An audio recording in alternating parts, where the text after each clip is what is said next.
Hello, hello, hello. It's another glorious day, my tea sippers, and you know what time it is. I hope you have all of your comforts together because it's time to dish tea. And you're dishing tea, darlings, with Big Meat.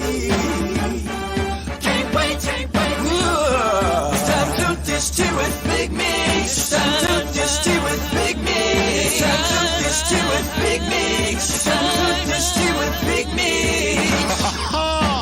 Darling. And hello, hello, hello, hello, hello, hello, hello, hello. Hello, hello, hello, hello, hello, hello, hello, hello, hello, hello, hey, hello, hello, hello, hello, hello, hello, hello, hello, hello, hello, hello, hello, hello, hello, hello.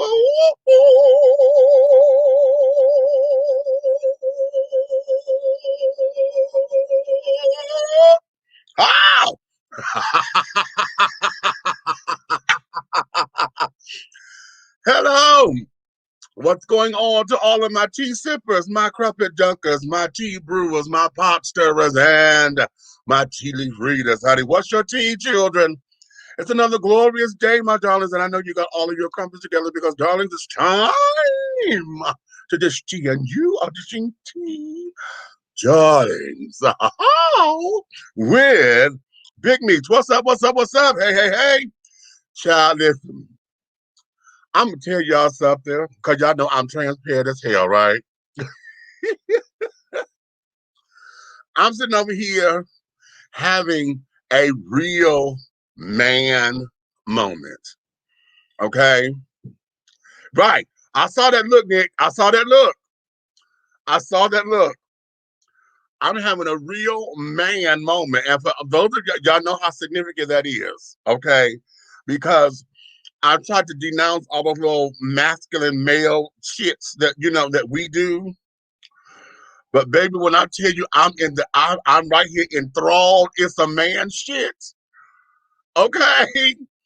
And it's tripping me out. It is tripping me out. Because I'm like, really? I didn't believe I could do it.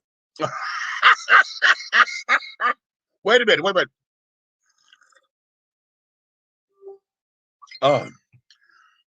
It's just regular apple cranberry. I ain't got no liquor in it yet. I got the bottle right there. I may have to pour some in here. When I tell y'all, it's not that I've discovered that I can do it, just that I didn't really think that I could get in my feelings like this. You know? And I did. And I know it's all me. It's all me. It's all me. Okay? Ain't got nothing to do with nobody else. It is me and how old Brilliant process some shit. And, and it is funny. I'm absolutely having a moment, honey. I think, y'all know, we're going to do a show about how sons turn into their mothers. Because I know I've turned into my mama. But at the same time, I just had one of those moments where I'm like, damn, I'm my daddy's child.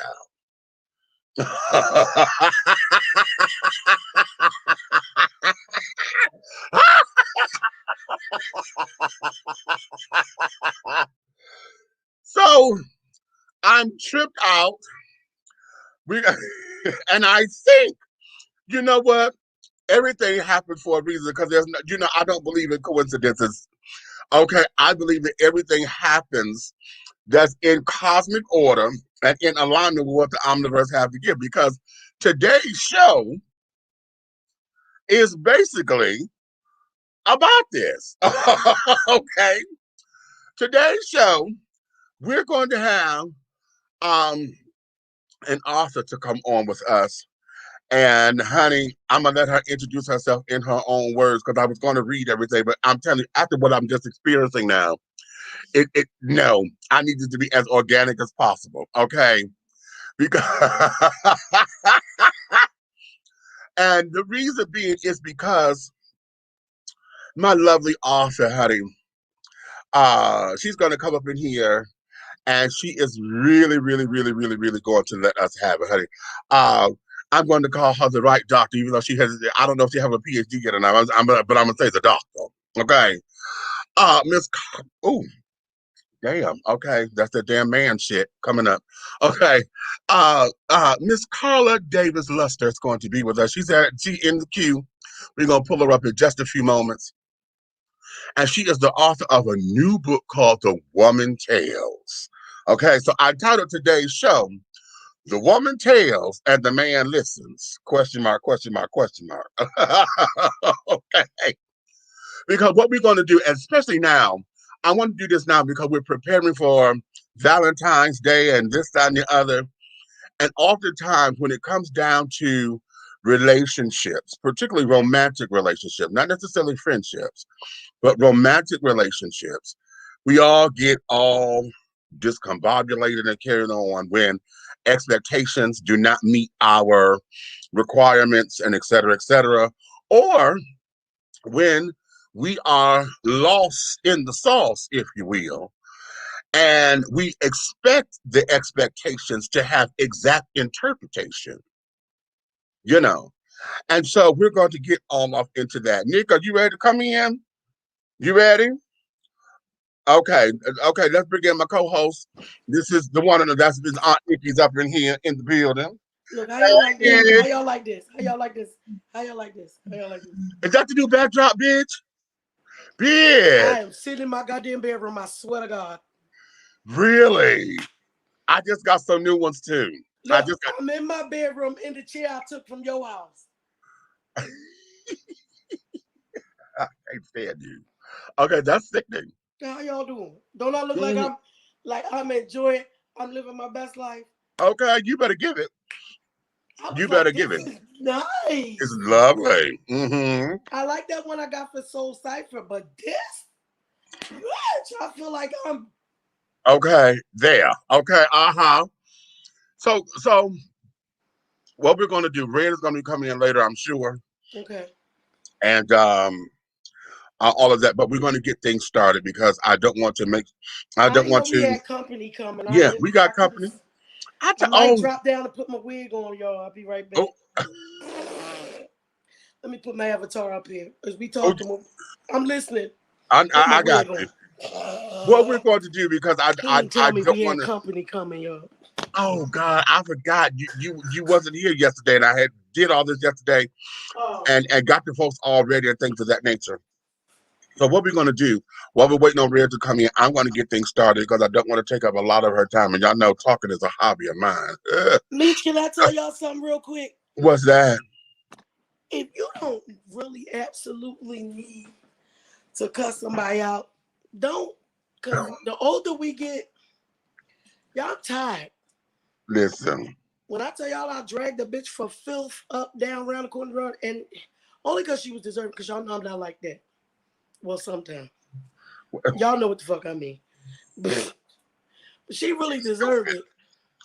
But I think I'm getting too old for that shit. Because I ain't had to do that in a long, long time. And you are, because we don't do it like that. I know, honey. It's a lot of energy, isn't it?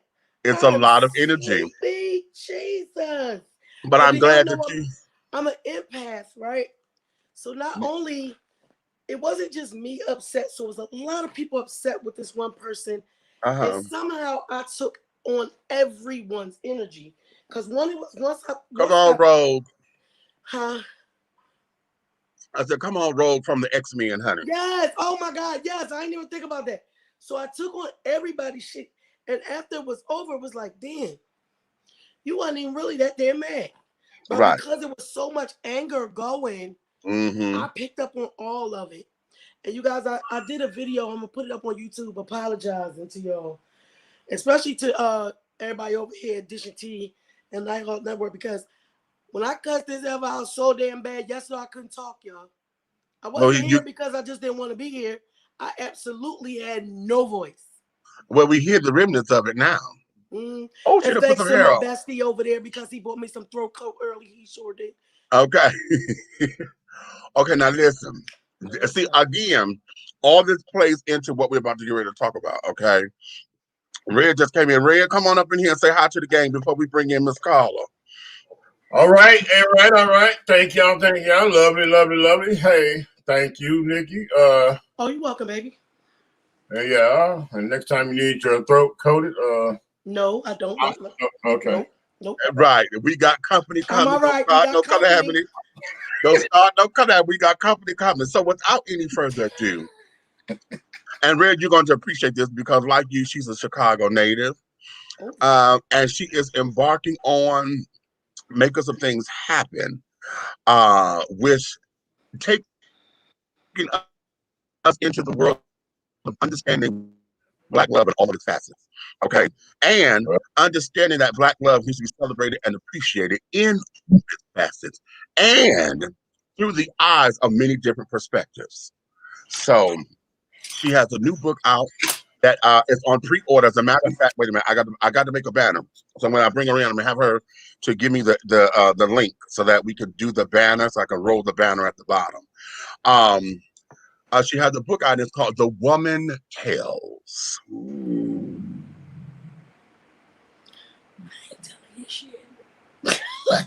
Okay. Now, you know what? Now, we're going to get into that because remember, I just said we're going to look at it from every different perspective. Because how she's writing this from everybody's perspective. Okay, you got your perspective. I ain't got to tell you shit. Well, I might be the lie. I might be like, bitch, you going to know. And I'm a. Okay. And so, what we finna go to open up a Pandora's box here in Black love. You understand? And then, like I said, Red, you missed my opener, honey. I just had such a man moment over here. I mean, a man moment. You stood up and took a piss? That too. Oh. But I call that options. I don't call that a man moment. I call that options. Okay.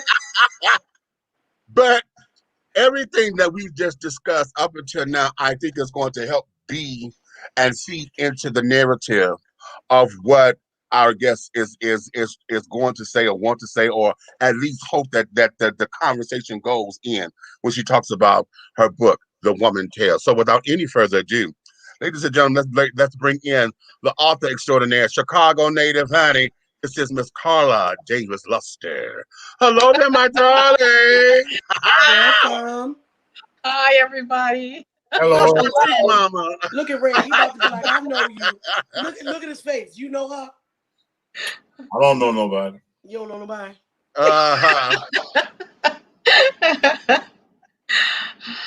So how are you, my darling? I'm well. I'm doing well this evening. How are you? How are you guys? I am everything, and everything is me. Okay. Yes. having a man moment, honey. Having a man moment.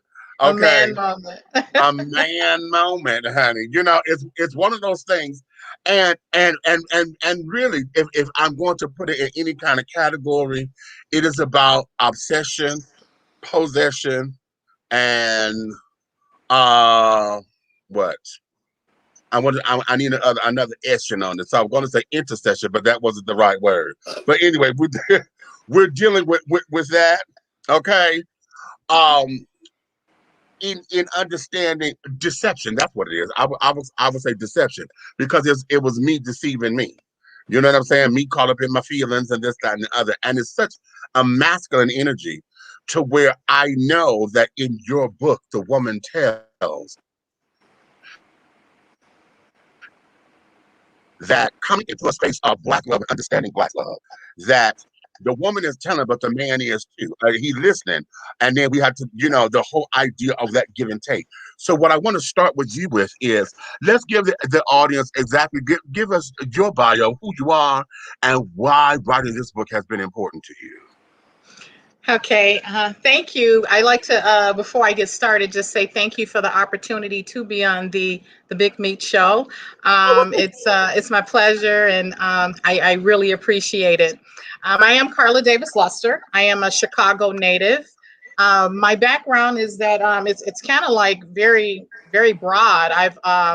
Originally I was in corporate, the QSR industry, and then I moved over and became an entrepreneur. I own a UPS store where I service the Chicagoland area in the South Loop of Chicago. Along with that, have a clothing line with my children. It's called the KKZT Collection. And it's a young kind of hip hop type line. And I kind of like share the things with my children. They kind of give me ideas, and I go from there.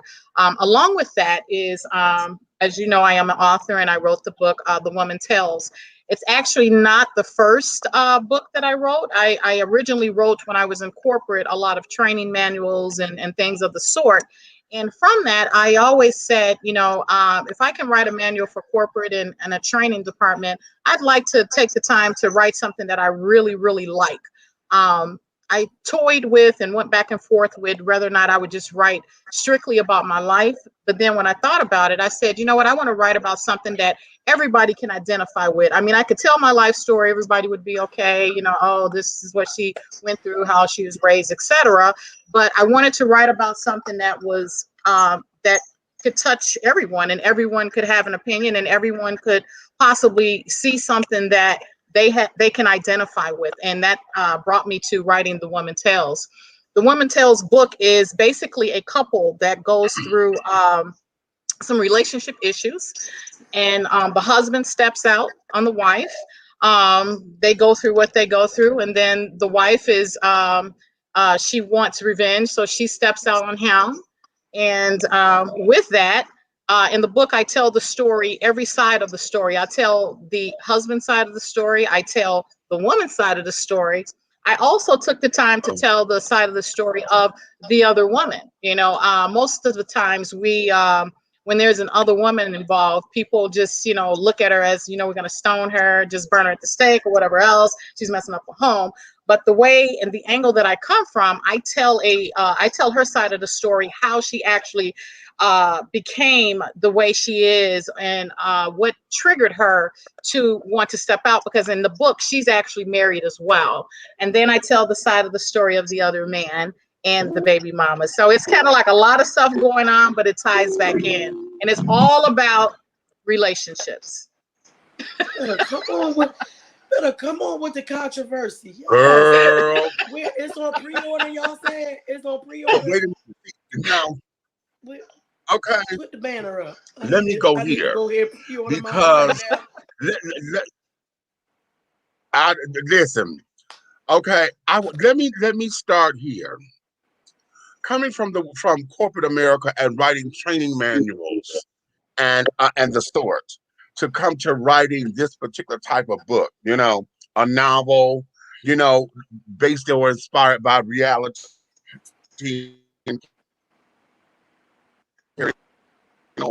What was the discipline for that? Because one is so technical and precise, and that business language that everybody looks for in training manuals. Then you're going over here and basically trying to give a sister girl realness. What was that transition and all of that like for you?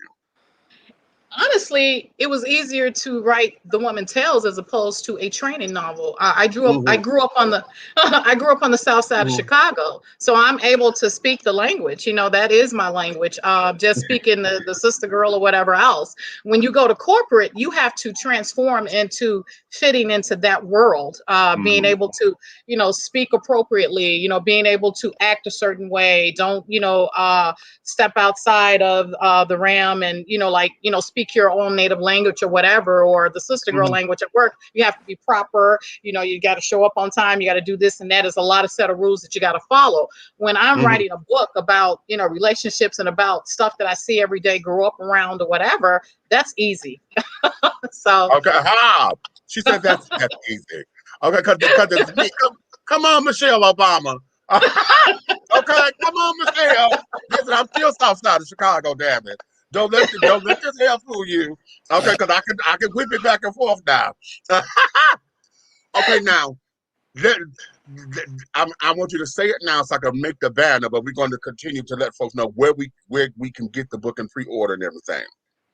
Okay, you can purchase the book at www.thewomantales.com. That is my website for the book. It's a pre-order. We also have on there where you can order the Audible copy.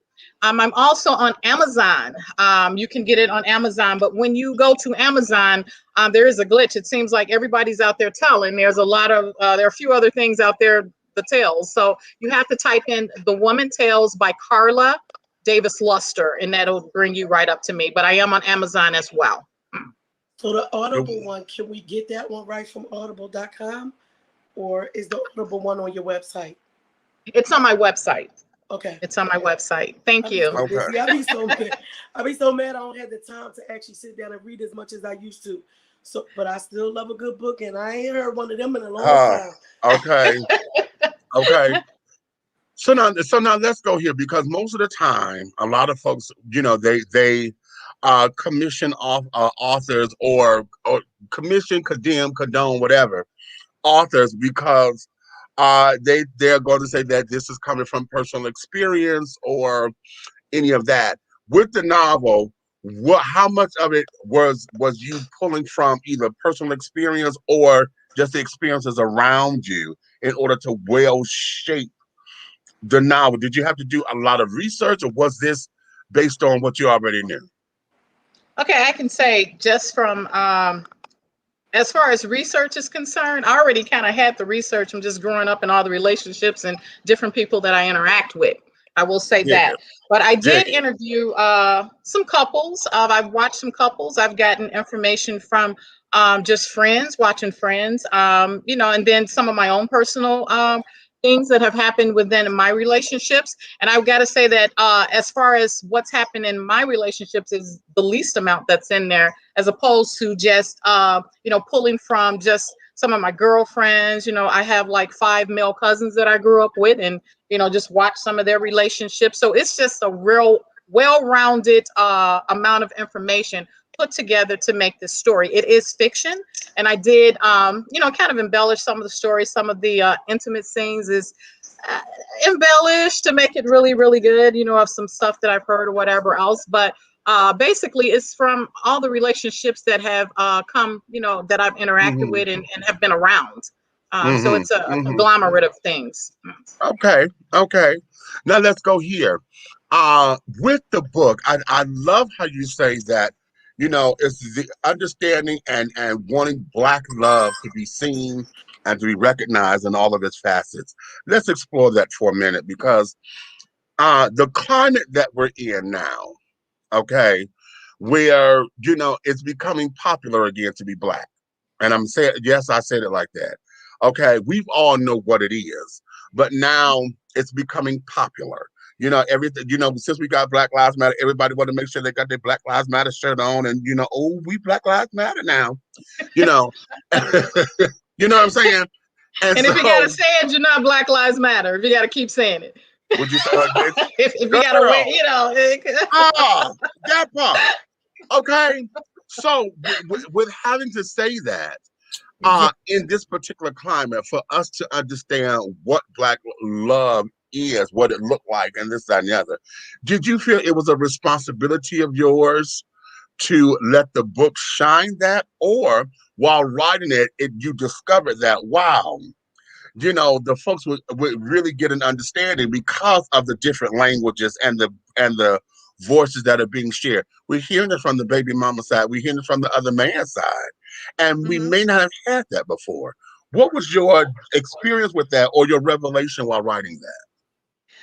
My revelation, it goes back to something I said a little bit earlier when I was introducing myself, is that, you know, everyone in any situation, circumstance, relationship or whatever, everybody plays a part. You know, no matter what part you play, you had a part, and everyone has responsibility and accountability. I wanted to make sure that when I wrote this book, that I wasn't just writing a book that it's a woman scorned and her husband stepped out and, you know, oh, woe is them or whatever else. But I wanted to tell everybody's side of the story. So take, for instance, with the other woman, without giving everything away in the book, because I want you to read it. She tells a story in a place that she comes from, is that in actuality, there were things that happened in her life that made her bitter and made her not be considerate to just humans in general, not just a woman or a man or whatever else, but it turned her into this person with kind of hardened her heart, where she didn't care. Only thing that at that point she wanted to do is to make herself happy. And it's not to say that what she did was right, wrong, or indifferent, because if we go by the biblical sense, that would be wrong. The Bible said, do not commit adultery, et cetera, et cetera.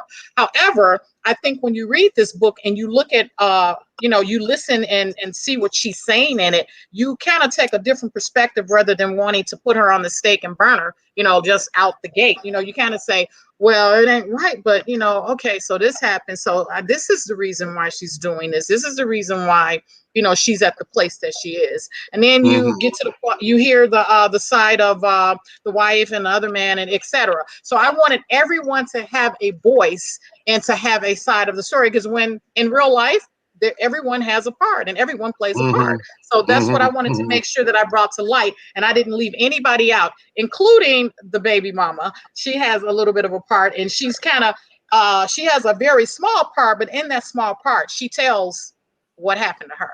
Okay, right. But you know what? And I'm glad you said that, because what happens is that though it may seem though it's small, that's usually probably the most significant part of everything. You know what I'm saying? Exactly. That's probably the most significant part, because oftentimes that's the one that goes deaf. That's the one that goes deaf, and nobody either they don't want to pay attention to it, or they just don't want to hear it at all, and it's easily dismissed. She's easily dismissed. I was about to say that, dismissed. So in understanding that, let's go here, because I want to get your take on the human experience in talking about Black love and in The Woman Tales.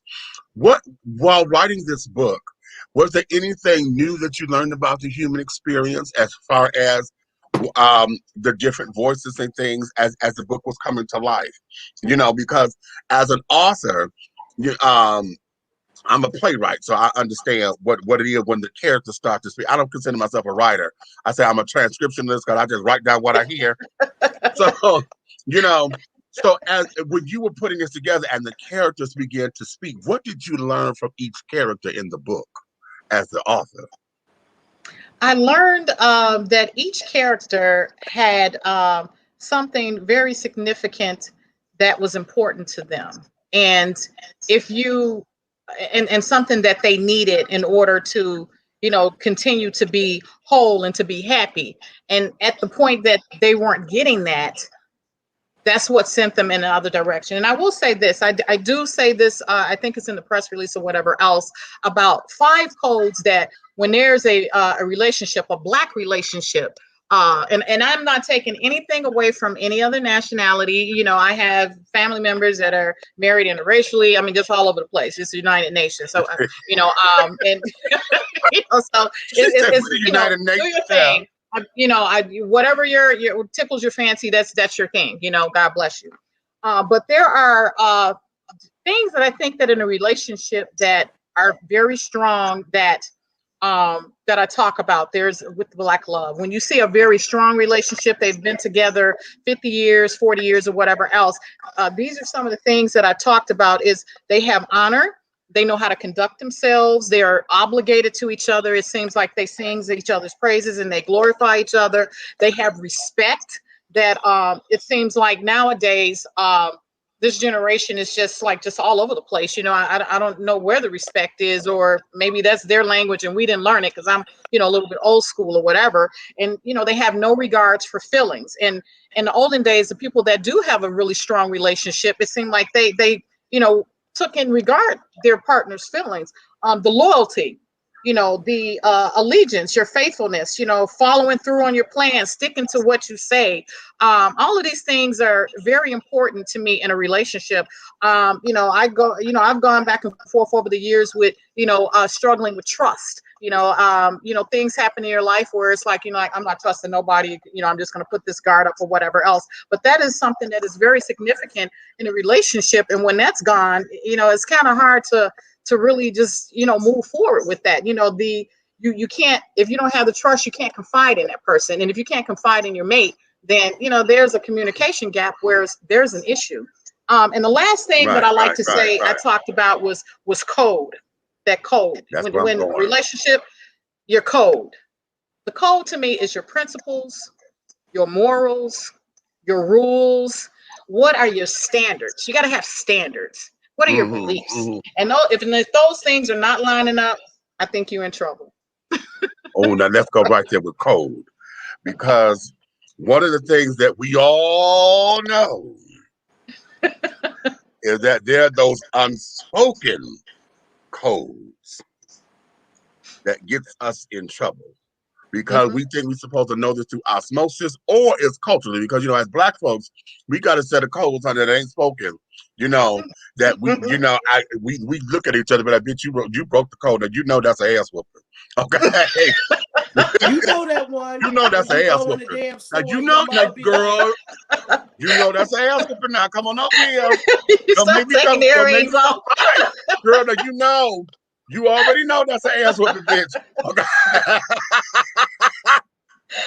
So in this and in writing the woman tales, and we get to talking about that code with the characters in here, do you think that the characters understand or learn anything about the code as you are writing it? Because we have a lot of unspoken rules and unspoken codes that are almost as strong as the Bible is to us and our religious principles. So how does the woman tale deal with that, if it does, or does it touch on it to where it opens up discussion? Because I like to write to open up discussion, make folks think and be like, y'all gonna talk about that for a minute. It talks about it, and I know for sure it talks about it. It's subtle in 3 of the characters, but it is like kind of blatant in one. And I mention it as far as the other woman, that she never got the memo, and she never got the whatever, that you're crossing the line when you're messing with somebody else's man. So she broke code. It's like so it's kind of like upfront with her, but the rest of them, it's like everybody in there are all across the board are breaking codes, and that's the reason why they're at the place that they are. Okay. No standards, so they're just doing what they do. Dig that. Now let's go here. As a woman, being able to write your male characters, did you learn anything new with the male characters as you were writing that, or interviewing the couples or whatever? Or did this become a confirmation as the book had finished of what you knew, and it was like, oh wow, I wonder if guys will see this, my male readers, will they see this the same? Was there any kind of struggle with that for you? Not at all, because in the book, what I wrote is that I said, women, I'm not a one-sided person. I want to tell both sides of the story, and it's not going to be that it's all in the women's favor. I may, get in trouble with the women, and I write in the book verbatim, women, we got our shit too, that this is not going to be a male bashing extravaganza, because we're going to tell both sides of the story. And that's the reason why I wanted everyone to be able to speak, the characters speak and tell their story, so it's not it wasn't an aha or anything, because I wanted to make sure that no one was slighted, that it wasn't like, this is a girl, this is a woman book, whatever else. No, this is a book that everybody can read and possibly see something in it that works for them. And it's not, and men reading this book will not feel like, oh man, she just threw us under the bus. It's not like that. Oh, wait a minute. I'm gonna throw some dirt. And I don't mean I'm gonna throw some dirt, and I don't mean to be dirty, but I'm gonna put it out here. Okay. Because of the climate that we're in, Steve Harvey done came out with his, think like a woman, act like a woman, think like a man, and women have gotten on this particular level, and that has become like an anthem, the Bible of relationships for a lot of women, and blah, blah, blah, blah, blah. The woman tales. Did you see this as the same type, of anthem, or is this the answer to that? You know, that maybe the other side of maybe it's the same coin, just different sides of the coin. How would you? Oh, that's unfair. Wait a minute. Wait a minute. Wait a minute. That's unfair. Hold on. Um, Go ahead. how, as an author, would you rate your book as either a companion piece, or would you say when folks read this, no, reword it. What did you want to get? What do you want the reader to get out of the book? That's how we're going to put it. Yeah. Well, let's go back to the Steve Harvey piece. I'll go back there. I was going to say I didn't think it was fair because Steve Harvey's, excuse my voice, y'all. I told y'all why, but I'm sorry. Steve Harvey's book was more about how to get into a relationship, how to get to a relationship. And hers was more like what's going on in the relationship. In it. Right. Okay. Okay. Yeah. Okay. What I'm gathering, Chi-Town, how you doing? Hey. All right. I said Southside, send me on. Southside. Love. All right. But much love. But to be honest with you, I feel like when you bring up Steve Harvey, that's a book to me that you couldn't read with your significant other. And the way she sounded, a couple considering reading this book. Very good. All right. Because to me, I think everybody's correct. I think Nikki's correct. I think you're correct. Okay, so first of all, it is a book about what's going on in a relationship already, and Steve is trying to teach you how to get into a relationship, which is true. But in my book, I actually have a comment about Steve Harvey, and it says, Steve, you tell us to think like a man, act like a lady, or whatever else. Thinking like a man and acting like a man, whatever else. I say that, although that's a good thing, it's kind of contradictory to the way that a female chemistry and females are built, because we are emotional. Men are, in general, they say that women are emotional, and we have a hard time hiding our emotions. And, in respect, as far as a man, it seems like he's more apt to be able to hold it together because he's more physical, whatever else. And it's kind of contradictory to what we how we're made up to be. What I say is that what we need to do is kind of one thing that will work in our favor, if we learned what he's saying, how to mask that and learn how to keep a straight face. And I say it that, we need to kind of like model ourselves after our corporate sisters, which sit in the boardrooms and sit in all these different rooms with, around the table with a bunch of men, and they're able to sit there and hold a straight face and not show their emotions. And those are some of the things that I say that, as a woman, we need to learn, because the minute that we get upset, we blow up and we're, we're all over the place or whatever else. So with that being said, I think that Steve, it's kind of an answer to Steve's book. And it's kind of like an addendum, whatever, to like once you get the person, these are some things, you're in it now, these are some things you probably shouldn't be doing or should be doing. So it's kind of connected and whatever, so it works. I'm gonna call it an on-the-job training manual, honey. On-the-job training manual, because I tell you, it's one part in there I do talk about. You got to treat your significant other, and I use this term talking about the man. You got to treat your man like he's a plant. Some plants need watering every day. Some plants don't need water for a long time, but at some point, that plant got to see some water. So treat them like a plant and just figure out which plant your man is. Ooh, that's good. Ooh. Ooh. Ooh. Ooh. Ooh. Oh, wait a minute. Wait, that just set me on fire. Go ahead. Let me mute my mic because I'm still hollering. Oh, I'm saying because, I'm saying, okay, I had a problem with Steve Harvey. It seems like where you're coming from, I don't have a problem with, because you're being fair. You're not being biased. I feel like his situation was biased, and it was really all about the coin. It really wasn't about helping relationships in the Black community. I didn't see that from him. You know what I'm saying? And I'm a Steve Harvey fan. You know what I'm saying? But what's right is right. What's wrong is wrong. You know what I'm saying? And it was black and white. it was a gray area. I'm gonna speak on it. I'm gonna tell you about how I feel. And yeah. I feel like somebody really should have rebutted him and hit it with, you know what I'm saying, think like a woman and be man enough to do it. You know what I'm saying? Well, I think we just got it right here. We just got it.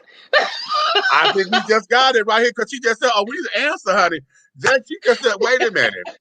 Because to me, that's man like a plant, honey. That means to me, that just means that that's the nutrients that everybody needs from male and female for relationships in the world. You know what I'm saying? If we don't learn each other, we can never learn to be together with each other.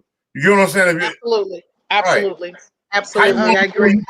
With a woman if you don't know where the woman is coming from. Exactly. Yeah, that is so that way because we got so many people who are not green thumb. Y'all kill a plant in a minute, honey. Okay. Y'all would kill a plant in a girl that is, oh my God. I'm telling you, you just set this on fire. You just set me on fire with that girl. Oh, wait a minute. And I do come back to say later on in the book when you're talking about the woman. You know, I said in the beginning that she needs to learn, you know, what kind of plant, you know, water the guy. You know, if he's a cactus, then you know you can water him like every so often or whatever. But I do come back to talk about the woman when she stepped out. Apparently, she wasn't being watered and getting what she needed to get, and he didn't know what kind of plant she was because apparently she went somewhere when somebody offered her a first cup of water. She took the cup of water and drank it. You know? So she was thirsty. She was a wandering Jew. Her thirst. She was a wandering Jew. No. Oh, sister. Girl, oh my God. Oh, that is in my shoulders and things, child. I can't stand it. Take it off. Oh, that's in my shoulders. Okay. So here, let's do this. Let's do this. Let's do this. With understanding these particular lessons, did you find as you were sharing these lessons through the characters' eyes, did you find these lessons working for you personally? You know, because you said, you know, these are my girlfriends that carrying on. There has been a lot of inspiration. Some of my personal stuff is in here, but not as much as one would think. What was about these lessons as they started to unfold that you were like, oh, that was me. Oh, you know what? Yeah, my girlfriend did that, but I'm gonna have to keep that in my memory bank. Let me store that here. What was that like for you when it started to unfold and we started to get these jewels, you know, that are significant for folks if they like, oh yeah, that's gonna be a keeper. Well, my takeaway, just even from writing it, is at the end of the day, if you don't appreciate, you know, what you have and continue to nurture it and continue to do the things that it took. I talk about, you know, you got to continue to do the things you did to keep them. If you were cooking a 7-course meal and then you went down to you don't cook at all and, you know, you ain't cooked in like 6 months, you know, that's a problem because he when he got with you, you were, you know, cooking meals, you were doing this and you were doing that. When he got with you, you weren't walking around with a head roll, you know, rag on your head, never comb your hair, walking around, you know, tacky sweats, you know, just, you know, no lingerie, just being tacky. But when he met you, you were in a Harvey Leger dress with some red bottoms in a bag, and you know, your hair whipped, and then you didn't went from a runway model to Hazel, you know, and then you're upset because he's looking at somebody else. The whole takeaway to me is that, you know, what you did to get him, you got to do some of that stuff to keep them. And then you may need to throw a little creativity in there so it won't get boring, you know? So I said, you know, if you know, if it's getting, you know, like crazy or sour, yes, I talk about, I don't want to give the whole book away. Y'all got to read it because I'm giving away. Right. Okay. And tell them, go right there. Y'all see the banner scrolling, thewomantales.com. Y'all need to go right there to thewomantales.com, honey. Help. Pre-order because I've already got mine on order, honey. Yes, I went there a couple days ago.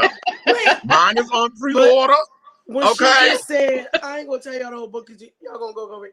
Y'all know the first thing came in my head. Lily. Lily. My Lily. granddaughter said I would read you the book, but then you might not buy it. Okay. Okay. I said, that's right, Sting. We ain't telling them shit. They gotta order it. Okay. So now, you know, now here's another unfair question. It's unfair, but it's fun. It's fun. I know that this is going to become a movie. That's it. I'm gonna claim that Look, now. you already knew. I was waiting for you to finish with all the interview, and then I was gonna tell her. Right. Okay, director. Okay, listen. I know this is a movie because based on how this is set up, based on how you just outlined that, I'm looking at it unfold. It's already picturesque, already there. It is movie form, honey. Who do you I just see? need somebody to pick it up, because if you go on my website, I'll just throw this nugget out there. I did do a 30-second part of my marketing. It's a teaser, like a movie that's out there. It's a teaser. I would love to make a movie. Play it. I was going to play it here, but no, I want y'all to go to the website because it's going to encourage you to buy the book. This is what who would you like to see star in your movie? Let's put it out there. Okay, so I see that I have two different schools of thought. I'll give you both. Okay, good. My first school of thought is to, I don't know, just give some aspiring actors and actresses a shot at Chicago mentality. Doing a debut, because the two that I used in my my marketing commercial were friends that, you know, they haven't done a whole lot, but they're so eager to do it. I let them do it, and I thought they did a nice job. You guys can tell me otherwise when you see it, or tell me that they did a nice job. Now, if I had to go to the big screen people, I haven't figured out the wife, I haven't figured out the husband, but I figured out the other guy. That's Idris. Oh, girl. All day long. Okay, if Idris is the other guy, based on what you know, what I'm gonna give you somebody. Who would that be? Who I think would go lovely with that because of how his Rockman Dunbar.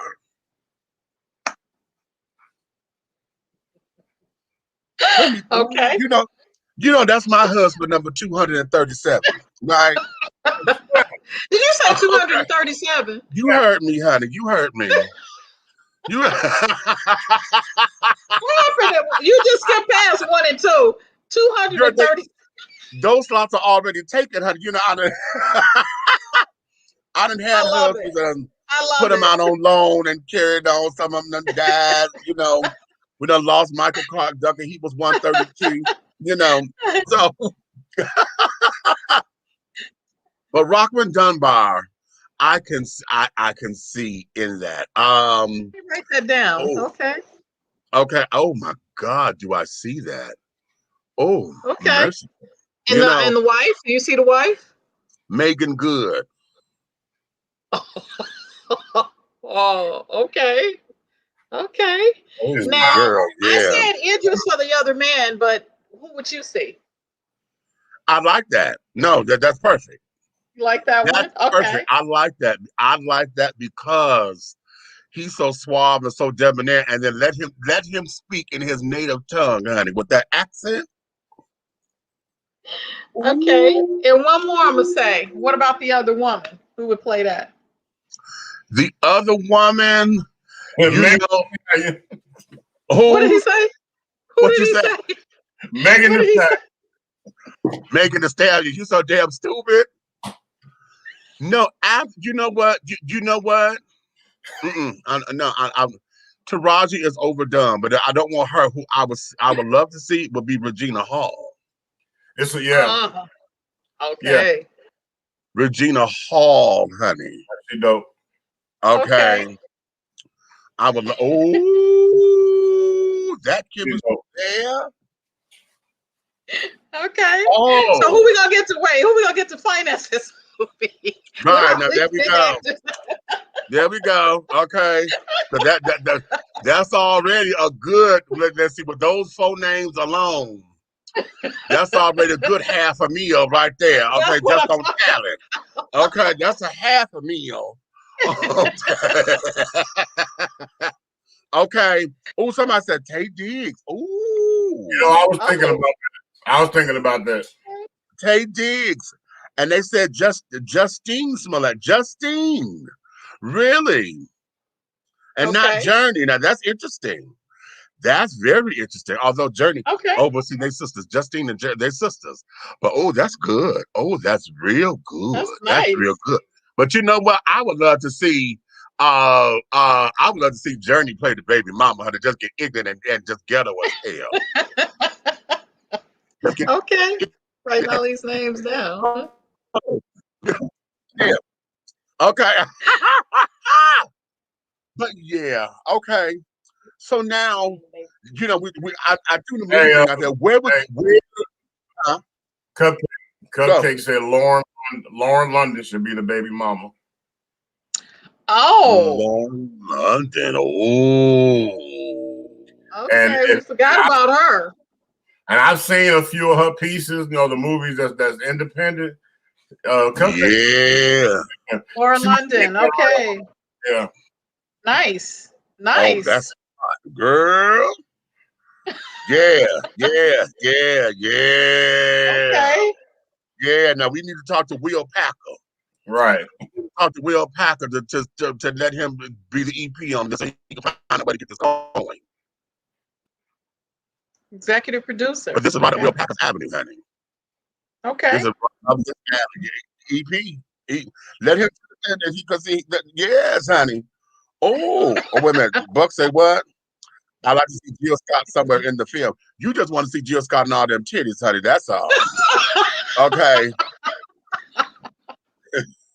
That's what that is, child. Although she's a fabulous actress, she's a fabulous actress, honey. Okay. I would see her more in the wife role. I would see her more as the wife. Yeah. Okay. Yeah, Jill would be more another the wife. one of my boo things in my head.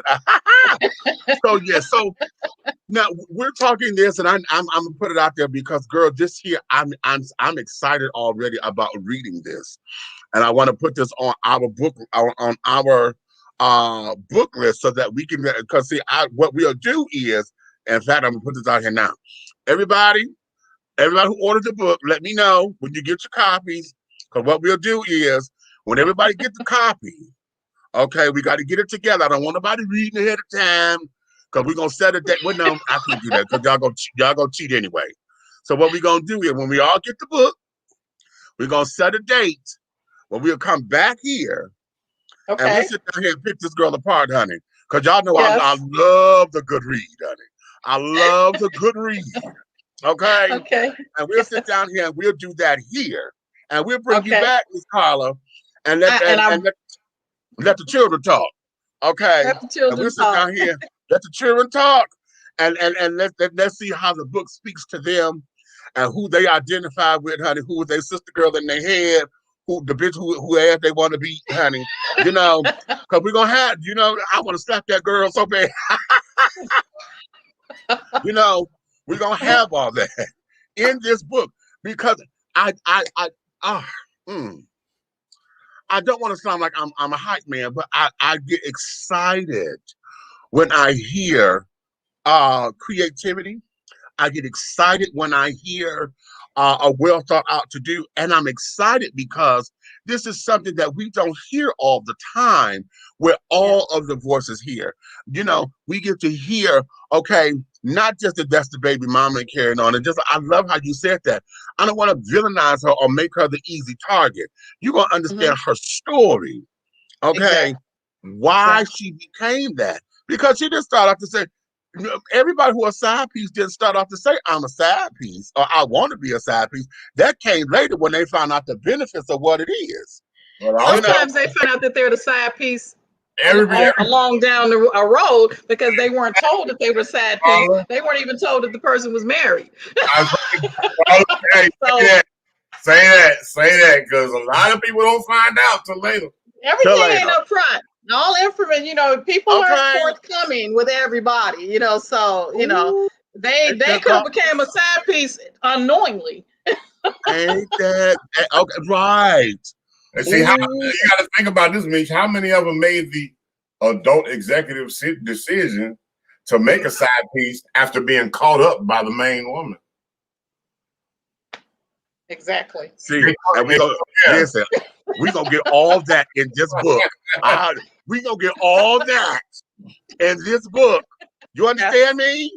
We gonna get all that in The Woman Tales, honey. You understand? Yes. Miss Karla, tell everybody where we can find you, how they can talk with you. This is your moment, honey. Take it. Whatever you want to tell the children is yours. Okay. Well, I will tell you, you can follow me on IG at The Woman Tells. Facebook is The Woman Tells. I will be, I'm not sure if everyone's a member of the Clubhouse. I'll be on the Clubhouse this coming Thursday, February 11th at 7 p.m. talking about, the title of that is Lover, Liar, or Lust. Which one are you? So being there talking about that. You can find me also on YouTube, but when you go to YouTube, you have to type in The Woman Tells and then put by Karla Davis Luster, because everybody, once again, is out there telling. So you put in, just The Woman Tells, something else will come up probably. Okay, So YouTube, Facebook, and IG. Yes. Okay. You know what, my darling? I'm excited. Let me take this time to personally thank Double Exposure Media Relations, honey. My baby over there, Angelo Ellaby. That's my heart, honey. Listen, that's my Bristol, honey. Listen, me and you us never apart, honey. Maki Dada, honey.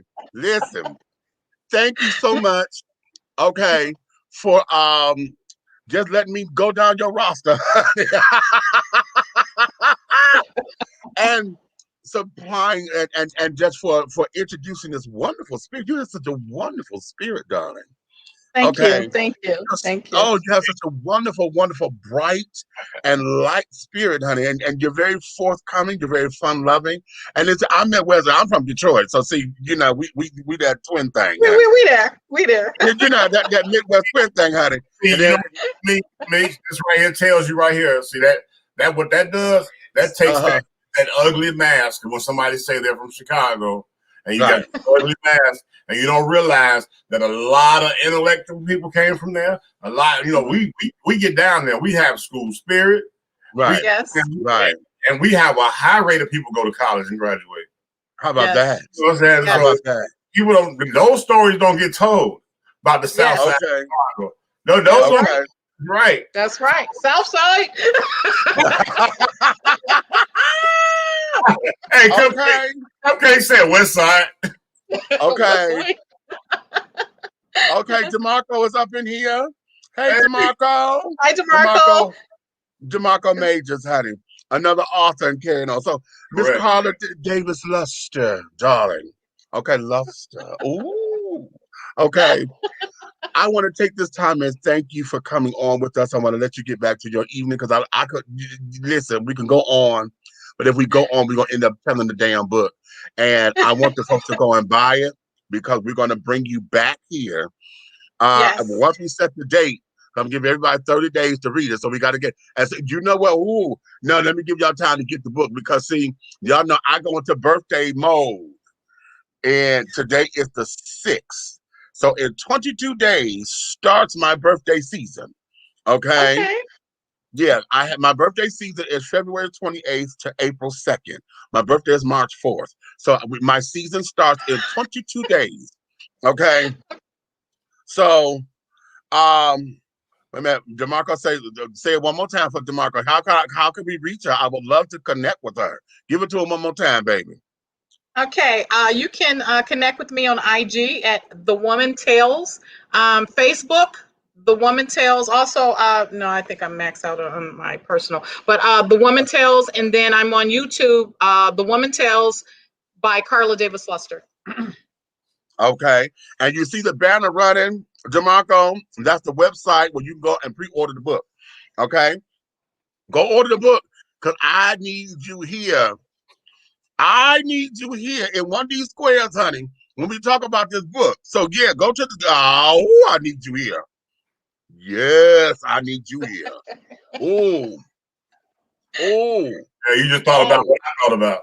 Uh-huh. Uh-huh. Oh, because, see, listen.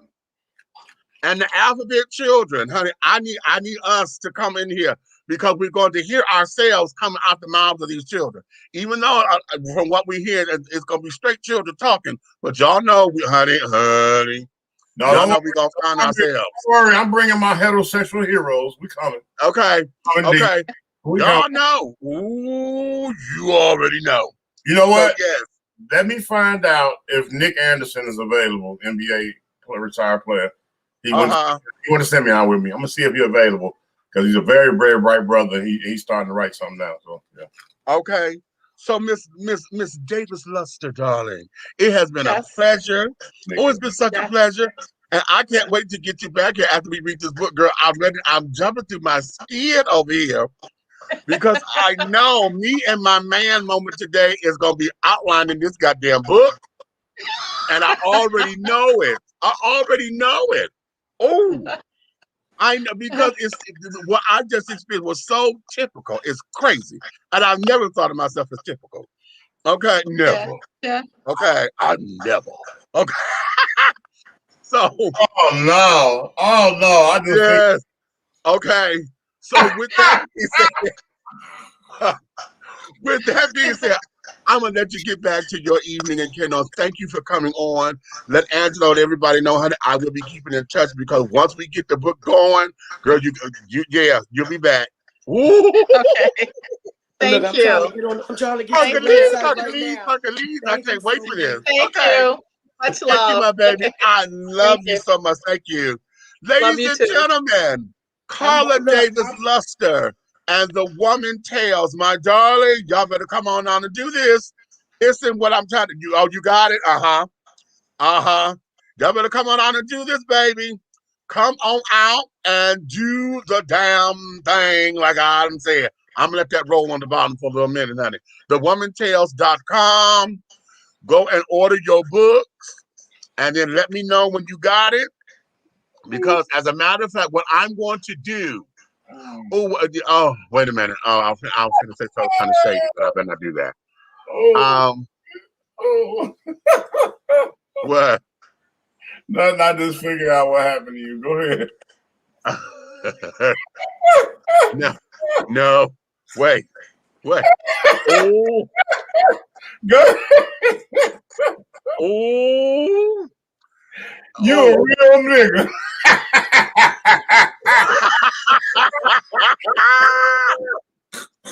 Oh my God. We'll talk later. Yeah. Okay. So yes. Oh, she said, wait a minute. I'm going to answer with the man's. Okay, I'm bringing all my gay heroes. Okay, you better. Okay, what's this? I posted the info in the Nighthawk Network page for folks. Come on now. Yes. Okay. Okay. Thank you, Karla. Okay, wasn't that fun? Oh, that was so. I'm telling y'all, when we get this book, I know this is gonna be, and I know it. So y'all be ready because I'm gonna be on the speed dial with them. Like, bitch, did you reach out to so and so? Okay, yeah, because I'm one of those kind of readers. Especially I know we're all reading the same book. I'm like, did you read this? Okay, did you see this? Okay, and carry it on, honey. So I'm excited. And you know what? I found it really refreshing to actually portray somebody from the Midwest or from when you pull somebody from Philly, New York, Chicago, Detroit, when you come on here and they're very articulate and they've been in the professional world, the corporate world, yes, and they're speaking and they've been creative to step off into the entrepreneurial spirit of the world and they actually successful with it. That doggone destroys all the negative media that they give us. Exactly. I'm still trying to get over your man moment. Honey, listen. Wait a minute. I saw your comment earlier. She said, you must not have those very often. Not like this. No, I don't. No, I don't. I don't. And honey, So Trent, it says the Audible version, and I pressed the thing. It took me to audible.com, and y'all know it signed me right in. But then I can't. It's not letting me. Well, it may not be because this is a pre-order. You know, it may not be in the queue yet to download. You got to pre-order from the website, right? Well, I was on the website first. It took me here. But right. But because it's a pre-order book, it may not have a release date yet. Yeah. Oh. Yeah, so that might be the problem. So yeah, but it's going to be released very, very soon. Because that's why you got. Because y'all know me, I turn this motherfucker on as soon as we get off of here. By the time y'all get y'all book, I'm be like, hurry up. Right. Okay. Now see, here's the T. The T is, honey, y'all know I told y'all before to have the audio book, honey, and then have a hard copy with you, and so let hear. Yes. Bring the motherfuckers to life. Honey, that there is absolutely everything. You understand? Everything. The cheer. I love it. Okay. I said what I say. I said what I say. Okay.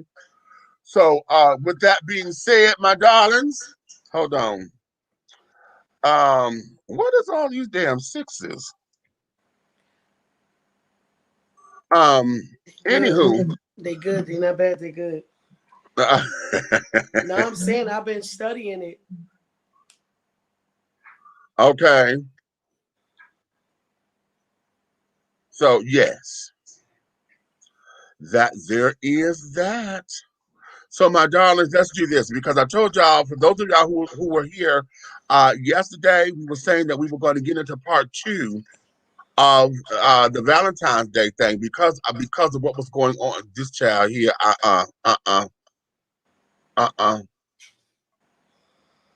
This child here. Wait a minute. Okay, you don't want to show? No, you're gonna show. Hard copy is always good. I'm not doing this with you tonight. Hey, but you got to be honest. A hard copy is always good. It puts out. Right. It makes the information. Hey, it makes the information stick to you.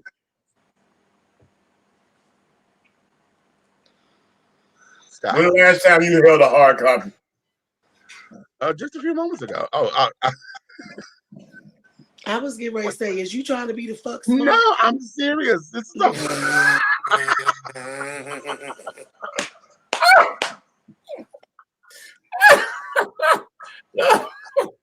He was talking about Sister Tyson. See? Where was your mind at, Nikki? Wink. Okay. But yeah, I had to honor the queen, honey, and buy. It just came to me today too. I just got it. So yes. So I'm looking forward to get into that as well. Okay. So let's go into like I said, part 2 of the Valentine's Day thing, and that there is this.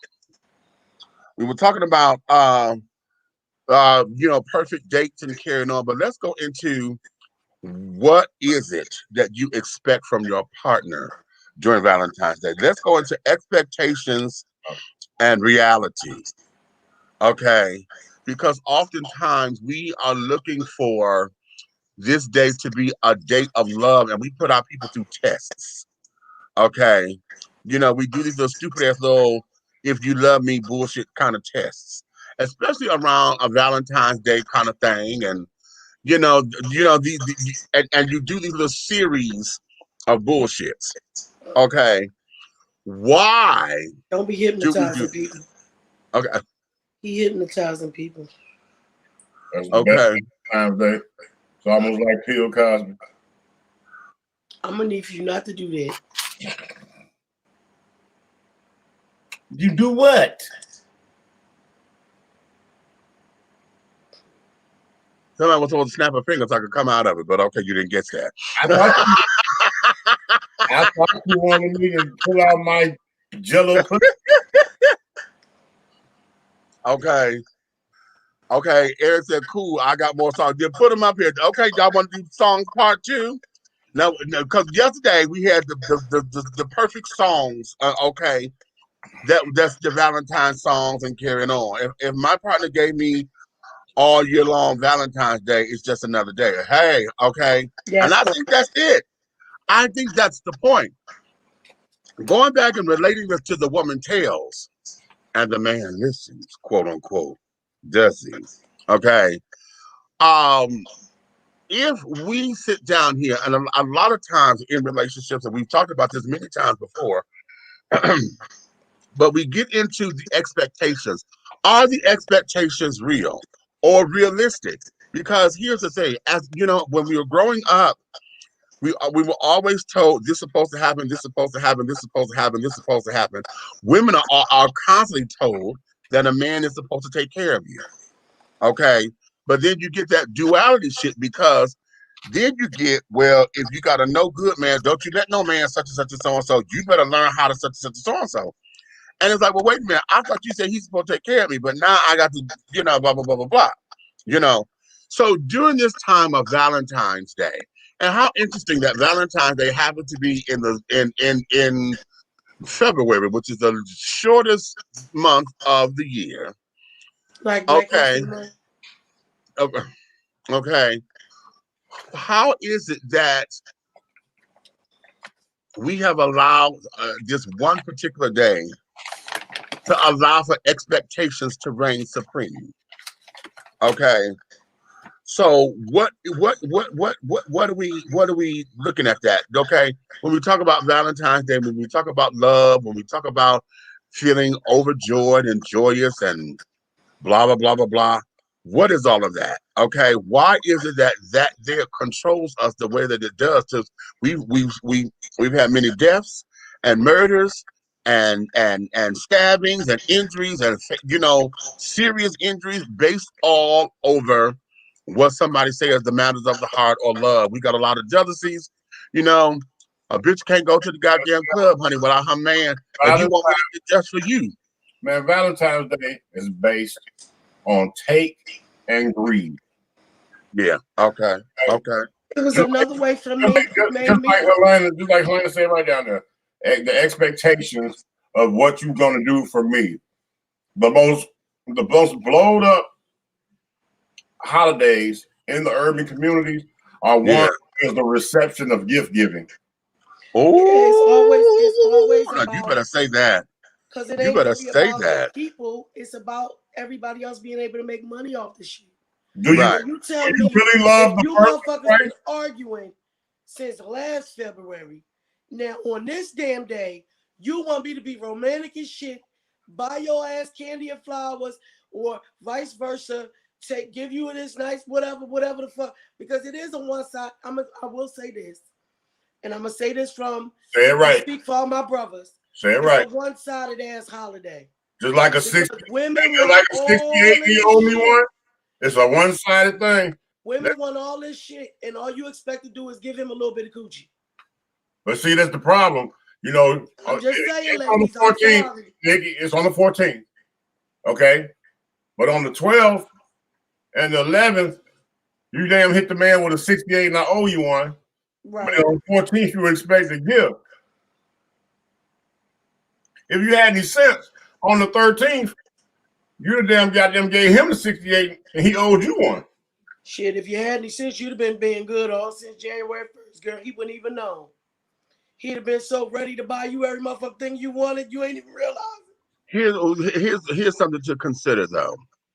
Because why is it that the idea of giving you love and support and understanding 365 or 366 on the leap year, why is that a concept that we have to beg folks to do? Why is that something that every time we turn around, it's kind of like how you say, well, girl, you got to love yourself before you can love anybody else. That becomes cliche because you say it so much so nobody believes it because nobody knows how to do it. Then you got to, when you sit down here and tell folks, okay, well, girl, honey, Valentine's Day is a one day a year kind of thing, honey. You got 364 more days of the year. How come you ain't doing this all the other time? Or how come you feel as though you got to go out and this always gets me. I look at those who spend the most money on those days Come on, are you trying to buy love or who you trying to impress? Because you always going out trying to, it's kind of like going to the club to floss at the club. You know what I'm saying? You know, motherfucking well, honey, you sit up here and buying $500 bottles and bitch, you gonna sit up there and get some champagne to pop the cork for half the bottle to go out the damn bottle. Ain't nobody drunk because you stupid bastards still don't know how to open it right. Because you done seen some motherfucking people in the goddamn music video shaking it up and down, not knowing that that's motherfucking apple cider, sparkling cider in them shits that they use, you dumb bastard. Where even if it was champagne in theirs, they can afford to do the dumb shit. You can't. Right. Okay. And so we, I see folks that go out, their bodies big ass, big this and big to do that's, and you know, it's always the token of showing you, supposedly showing, but you ain't showing me, you showing everybody else. That. See, again, this is something for everybody else, because now you're trying to prove something. You understand? Not realizing to where, if you know me like you say you do, big shit like that don't impress me. Period. Okay. The little things. It's the little shit, honey. Listen, I tell this, my road dog is like, and I told him this because everybody know, I'm Wonder Woman and he's the Batman fanatic, right? Mm. But everybody who buys him Batman do not realize, honey, you want to get his dick hard, honey, you get him a Robin doll. Because you don't find Robin. Mm. Okay? Because it's Batman and Robin. Okay? So if you find him something, and it's got to be cute, like spent some time and found something that was like, oh wow, they got a Robin. And that was the time that you put into it that he appreciates the most. Especially the one with the R, the regular one with the R on the tip. Yes. Okay. I done said that, and I said folks don't understand that because they don't pay attention to you because you say it all the time. It's right there. Okay, it's right there. But if you are not paying attention, that'll flow right by you. That'll flow right by you. Okay. All of us that sit up here and said that we are all into entertainment and this, that, and the other, blah, blah, blah, blah. We filmmakers, we this and we that. Do you know if somebody were to sit down there and get us one of these goddamn backdrops, honey, we've been $15. They don't even understand how. Listen, y'all understand how we feel when you be like, I just bought this new 64 gig SD card. Let me tell y'all something. I got it on sale. It was we in here the fuck head over heels. Y'all don't even understand how that shit goes. Right. Okay. I caught the motherfucking LED lights on sale, y'all. I'm telling y'all, I've been seeing y'all right now. Okay. Stuff like that. Sirs, the ones y'all want to be in my inbox now. Right. You know what I'm saying? Cameras and shit. You buy me a fly ass lens for my fucking camera. Right. Wet. Okay. Okay. Because that means you know what I'm interested in. You know what makes me and happy. You're paying attention to me. Right. Okay. New and you don't have to wait. Studio or something new eggshells and shit. I say I want to redo the studio, and you buy all the eggshell shit that I need to go on. What? That means you paid attention. Yes, exactly. Helena, just moist. Moist. We need to stop celebrating those made-up holidays. Moneymakers. Come on, Pook. Okay. Now, I don't think there's nothing wrong, even if it's something that we make up, I don't think it's nothing wrong with it. My problem with Valentine's Day is, Terrence Darby, say my song, your name. Oh, that's my song, E. My big problem with Valentine's Day is, one, if you've been treating each other like shit since last year, then all of a sudden y'all supposed to be nice on that day. Two, I really do think it's a one-sided ass holiday. I do not think, for all this shit, when the commercials and stuff used to come on, what did we always say? What you gonna get her for Valentine's Day? And I'm sure it must be one or two, but I know there are very few ones who said, what you gonna get him for Valentine's Day? Or what y'all gonna get each other for Valentine's Day? It's always what you gonna get her. And I don't like that because, like, to me, especially for us, people of color, it makes me feel like it goes back to that thing. Like, women are so great and men are down here. Like, Oh, that's very interesting. they Okay. got to do some shit to earn our love. You got to buy me this big ass box of candy and that dumbass teddy bear that is going to be in the fucking way. I love teddy bears. That we don't know how to wash because they're gonna It collect won't fit in dust. the motherfucking wash machine. So now I gotta take it down there to the fucking laundromat. They're gonna charge me an arm and a leg to wash it for me. Listen, y'all know me. Valentine's Day, y'all know what my favorite thing is? I love flowers, but I buy flowers for myself all the time. So I don't need no man to buy me flowers. It's nice, but I don't feel like if you didn't buy me flowers, I'm mad at you. Because when I go to the motherfucking farmer's market, I buy flowers. But baby, you send me an edible arrangement. We might go together after that. Okay. I Okay. love me some fruit. Okay. But see, It's just a thought that counts, but I feel like it should be more equal. And I don't think that women all we supposed to do is give them some coochie. Because if that's the case, then all they need to do is give us some. You know what, damn it? If I can find this meme, it wasn't a meme. It was a comedian who did that. His girl, you know, he said that what's for Valentine's Day was his birthday or something. She said, "Oh, I'm gonna give you this." Let's see. Right. I see And that. he said, "Stop." Because I get that all the Okay. time. That ain't no special gift. Ain't no motherfucking special ass gift. You know, you gonna give me that regardless. Right. Okay, I'd have broke my neck on a Adidas, and you don't give me that, bitch. Okay. And then if you don't even have money, do some more creative shit. You know how people used to make up the little coochie coupons. Oh, How honey. about, Man, I ain't got time for all that bullshit. Hey, look. I wasn't talking. Can you let me time for finish? So I was saying, you always just giving them coochie. Coupon. That's nothing. That's what you're doing all the time. Instead of the coochie coupons, how about things that he might be responsible for? Oh, baby, this, but because you might not have no extra money, I'm gonna go pick up the blah blah blah, whatever it is that you usually do. That's an extra thing for you to do. I'm gonna do that this time. I'm gonna do blah blah blah, something that you know, because not everybody got money, so you can get creative with it, but it needs to be creative on both sides. Right. You know, bitch, if you know you can't cook, promise that man you gonna learn how to cook. You gonna sit there and you gonna try. Give him the coupon and say, baby, listen, I'm giving you this now because I'm gonna watch YouTube every day.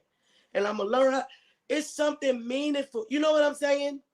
I'm gonna learn if how it's a to person, make your favorite meal. right. I'm gonna learn how to make your favorite meal. I'm calling everybody, I'm gonna get all they got. I'm gonna try my best to do this. And how about this? I'm gonna put up with your mother for an entire day. We're gonna tell your mama to come over here. We're gonna have a whole family day. And we're gonna have a family day with your mother, knowing I can't stand this bitch. And she can't stand me. And she can't stand my bitch ass. Okay. Stuff like that, because you know what? Then it gives us back control of, let me do something nice for you. Yeah. Because not everybody got money. So now the people who I paid the bills, right. boo. I love your sexy ass. Thank you. If he always paying all the bills, and you know he be giving you money, or he tell you keep the money that you make, go on, pay one of them bills. You know what? Let me tell you something about Miss Esther Levine, honey. This is where I learned it from. My mother used to take my daddy shopping on his birthday for, because we were when both of my parents were working, we were the family that got the suits every year for Christmas and Easter and all that. And a good suit for our birthday and stuff. And there's a store in Detroit called Joe Porter's.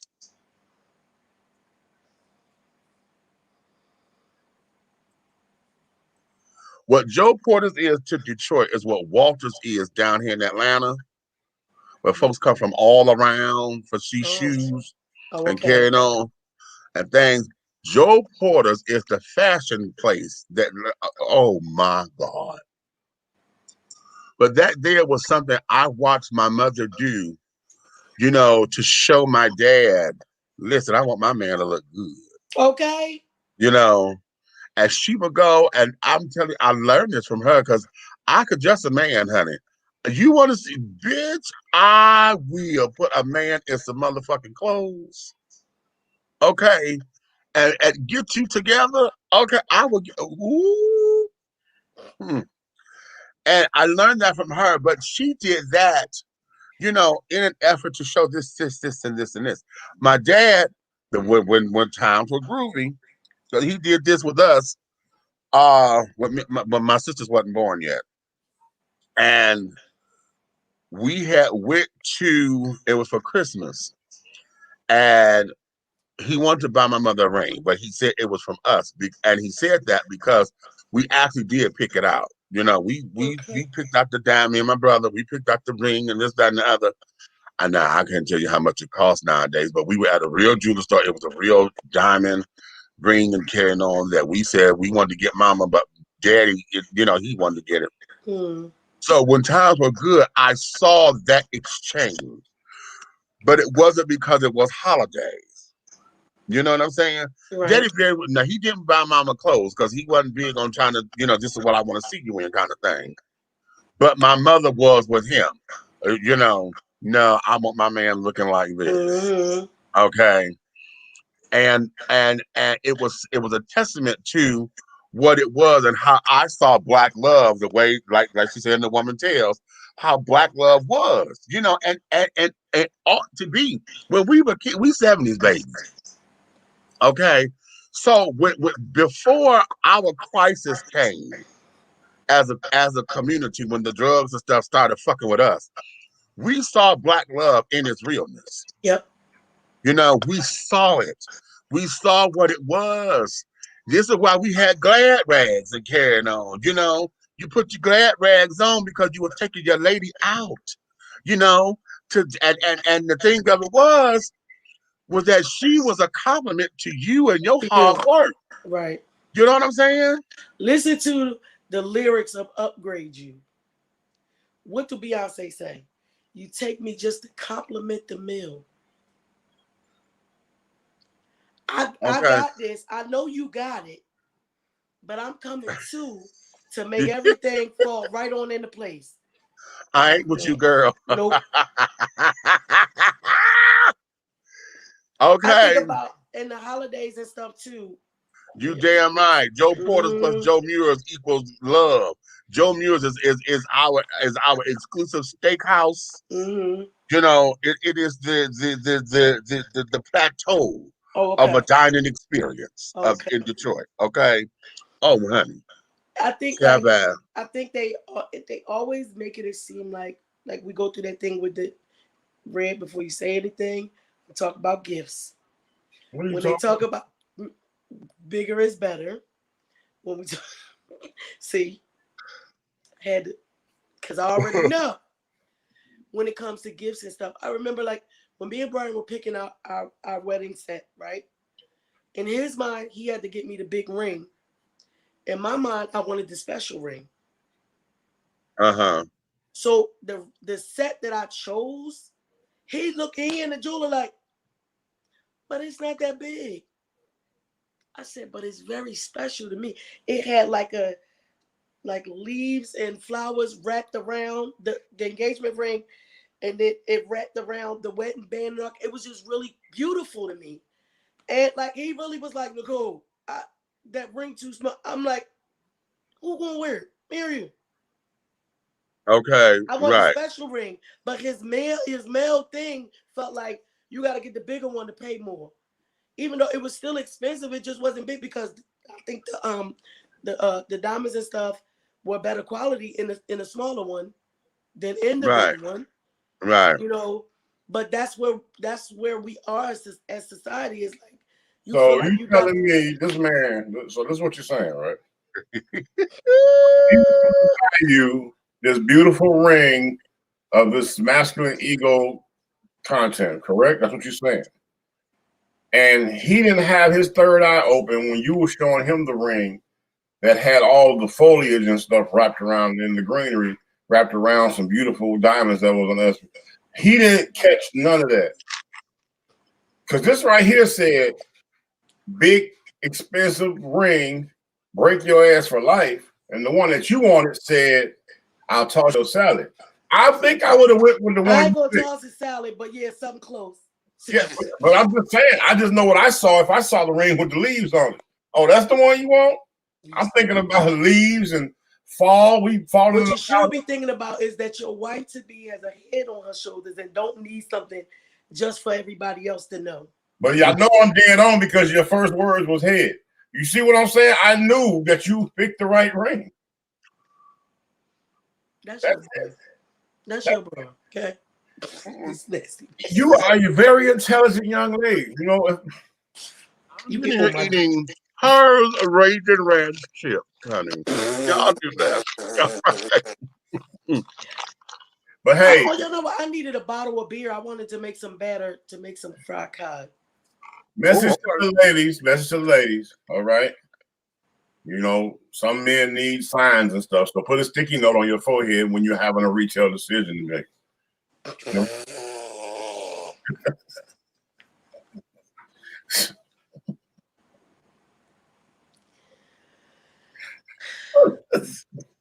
That's your brother.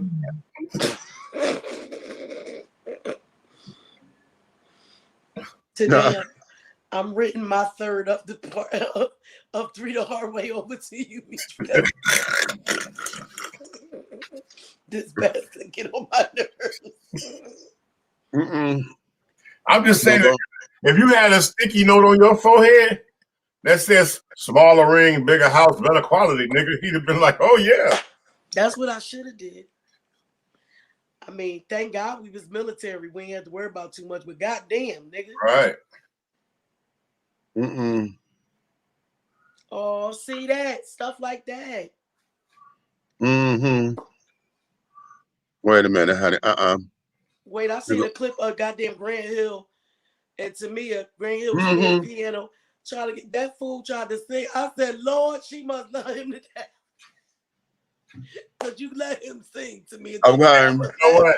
Every time I see them together, that's black love. I love that. Man, that shit is crazy, man. That's black love. And that ain't to say that they ain't never. I bet you do, you nasty ass. Did you say fried cock? No. Meats, put that ketchup down. Your ass down. in time out, Helena. Hey, tell Meats to put that ketchup down.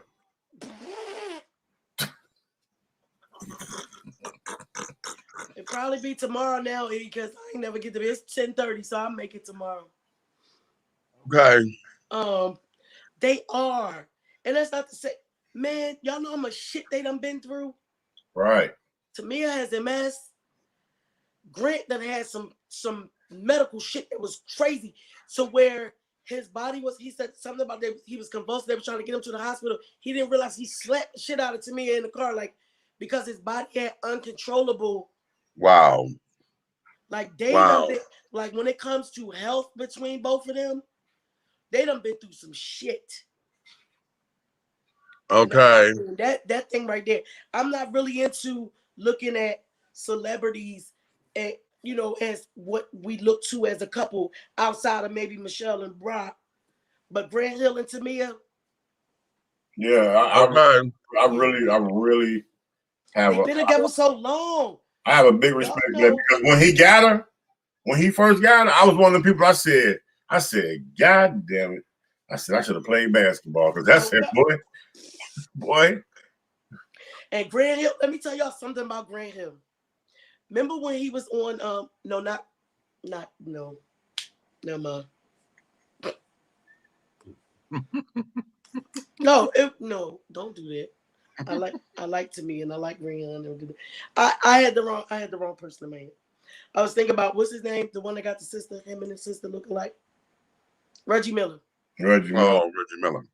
Okay. One day Reggie Miller was playing they was playing the Sixers and we was down on the floor and he was on the Wheaties Honey Gold box. I was like, I don't even like Wheaties and I bought some just for you. Okay. That's my one and only groupie moment, y'all. I used to love Reggie Miller and Grant Hill. Yeah. Hey, when Grant Hill dropped his gym shoes, I was first one in the line. He switched it up. Remember his gym shoes were Fila. I was into. I love Grant because that was Detroit. Reggie Miller because I thought him and Grant looked like brothers. I was into. I love Isaiah. Let me tell you something. When I was young, we saw Maurice Cheeks in the restaurant. But you know how when you young, that motherfucker look a goddamn giant.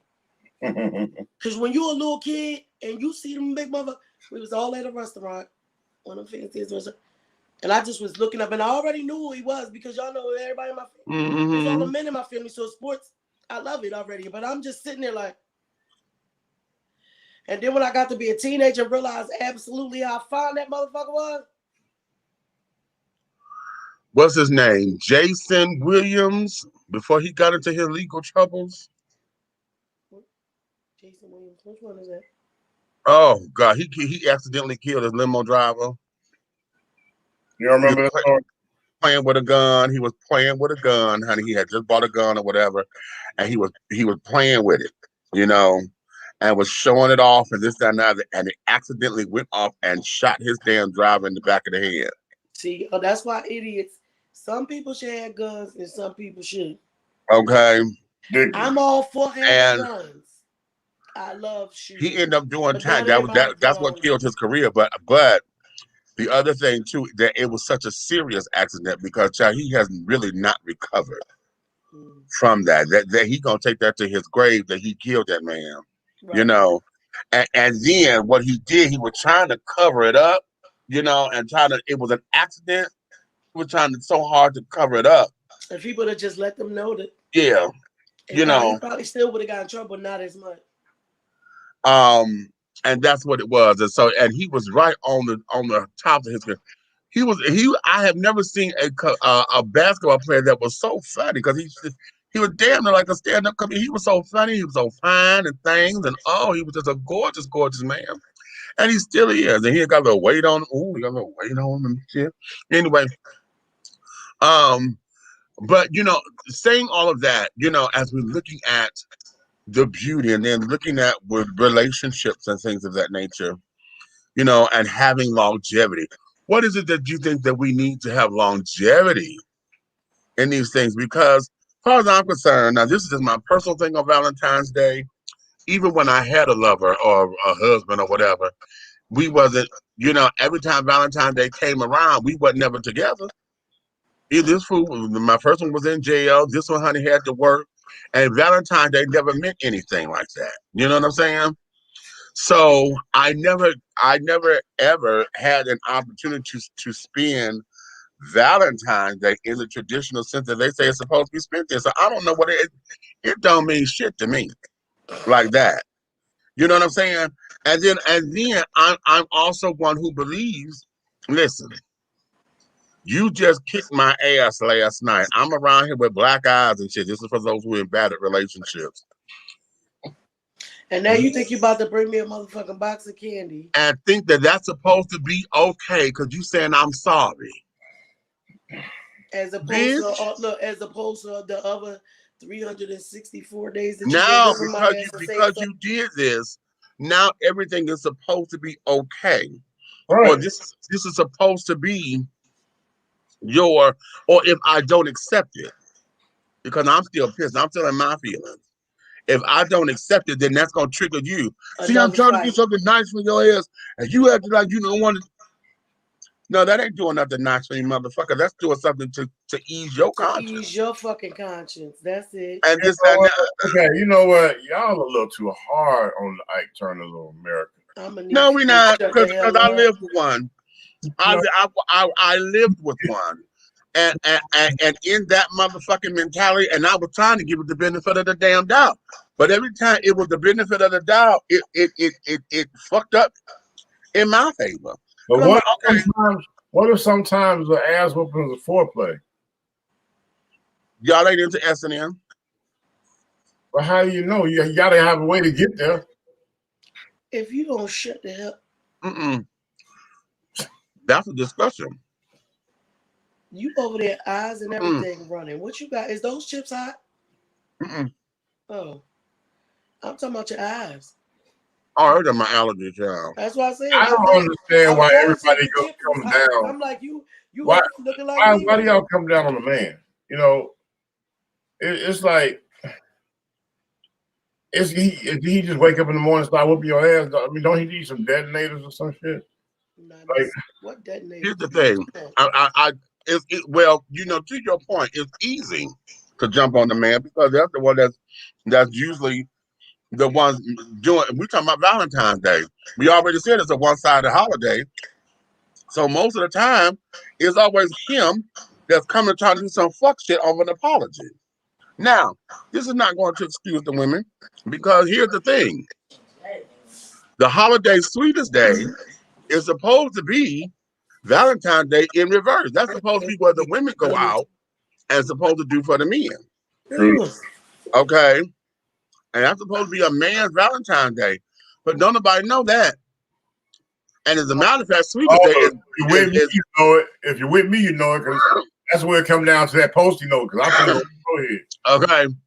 And then in some states, they still don't even celebrate it. Because I know when I first got here to Georgia, number one, I always forget about it. It's the third Saturday of October. Okay?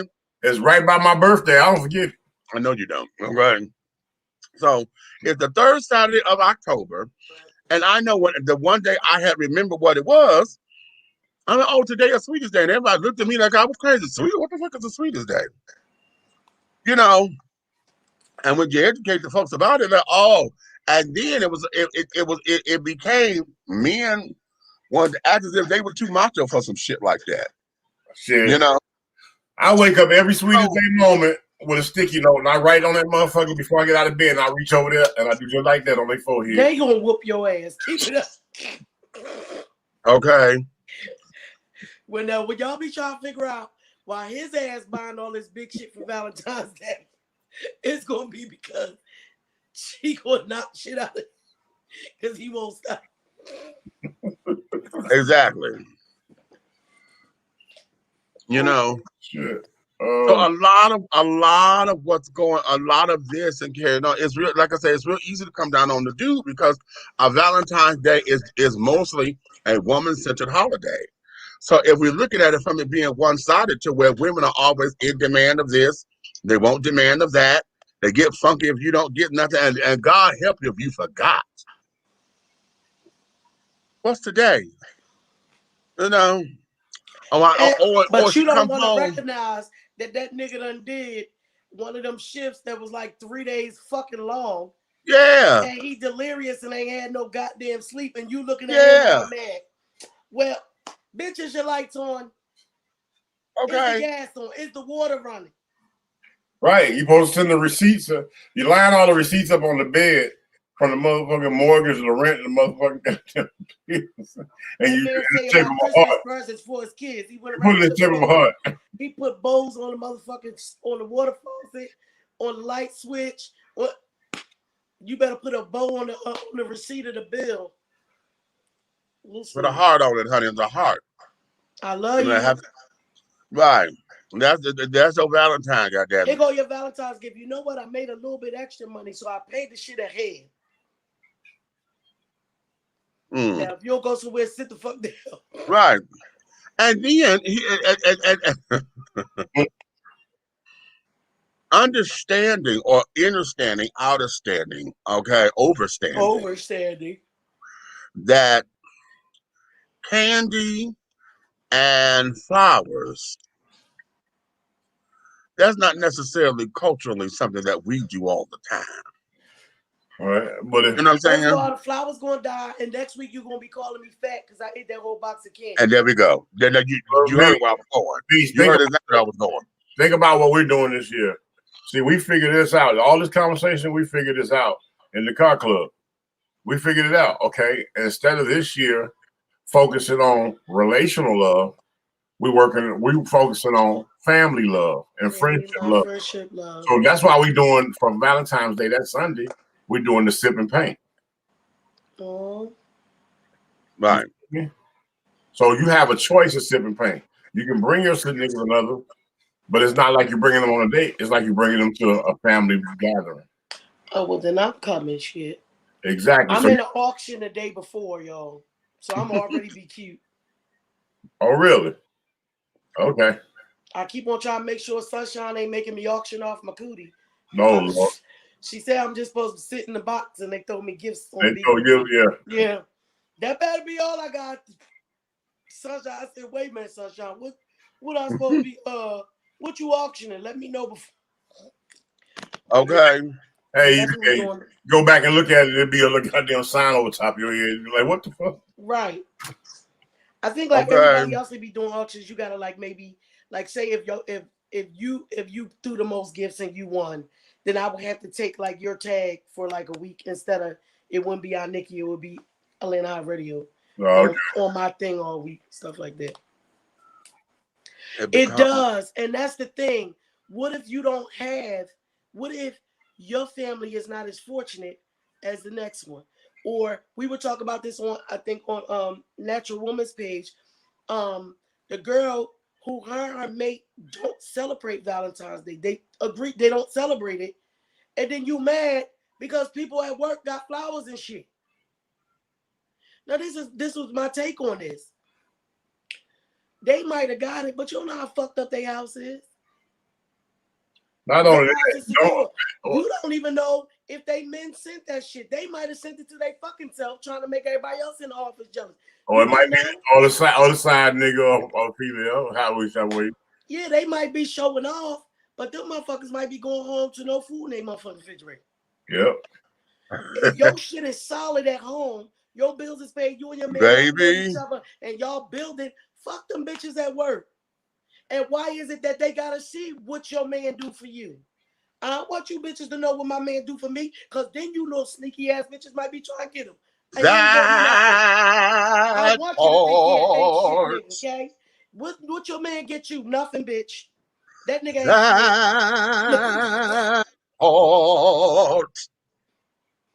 I'm gonna tell you, you know what? Listen, he ain't bought me a motherfucking thing. I want you to think he ain't shit. Nikki, I need to ask you a question. How?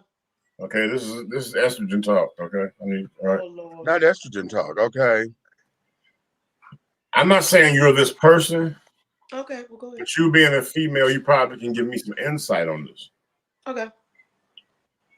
What type of female mentality makes a woman think that she's going to have a stable relationship with a man that she took from her friend or best friend or cousin or sister? I don't know no bitches like that.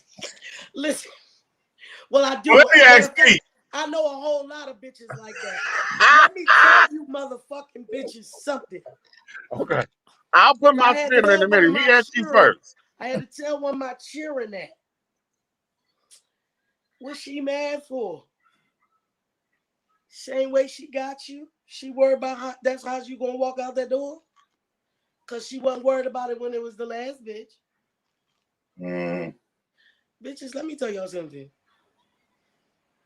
Any man that would leave his stable relationship, because I don't know if if your shit on some fuck shit and your head was already out the door anyway, whatever, that's on y'all.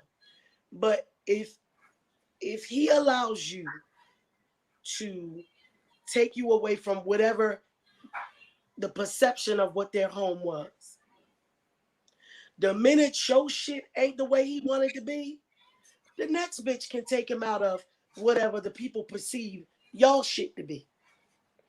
You understand?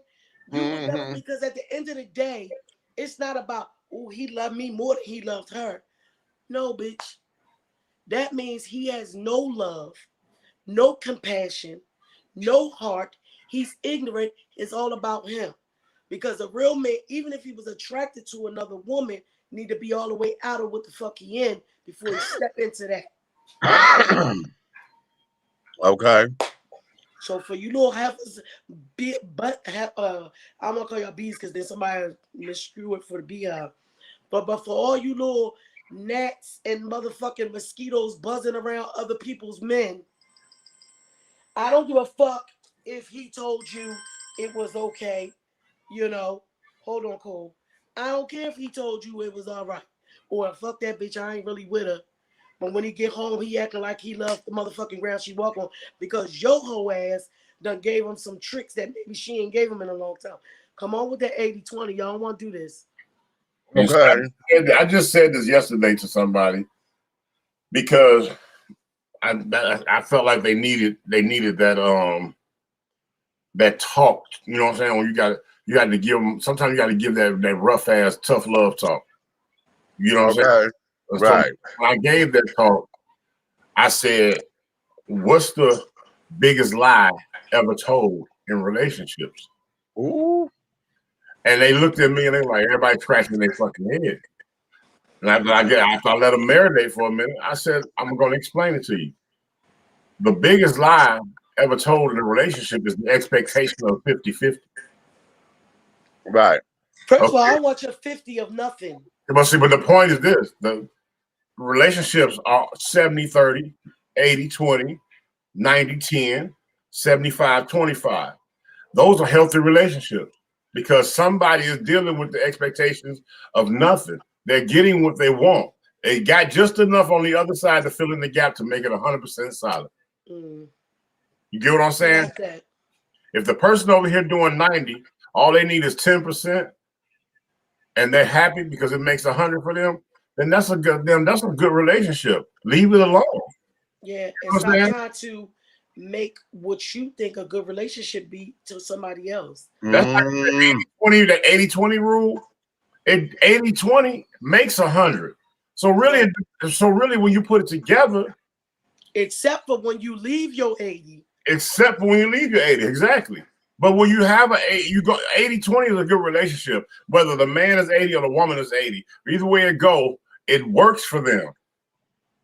So when your ass come along and take his doggone 80 out the way, he becomes the 80 because he's the one feeding into you financially. Yep. You become the 20. You easily make yourself a 20. You get what I'm saying? People don't understand that it's never a doggone even playing field. It's always an imbalance. Each one needs something for the other. I need you to fill me in over here, and you need me to fill you in over there. Right. Just that simple. If it was 50-50, then I can masturbate. I could just look at you from across the fucking room. Ooh. And you know, well, let me say this.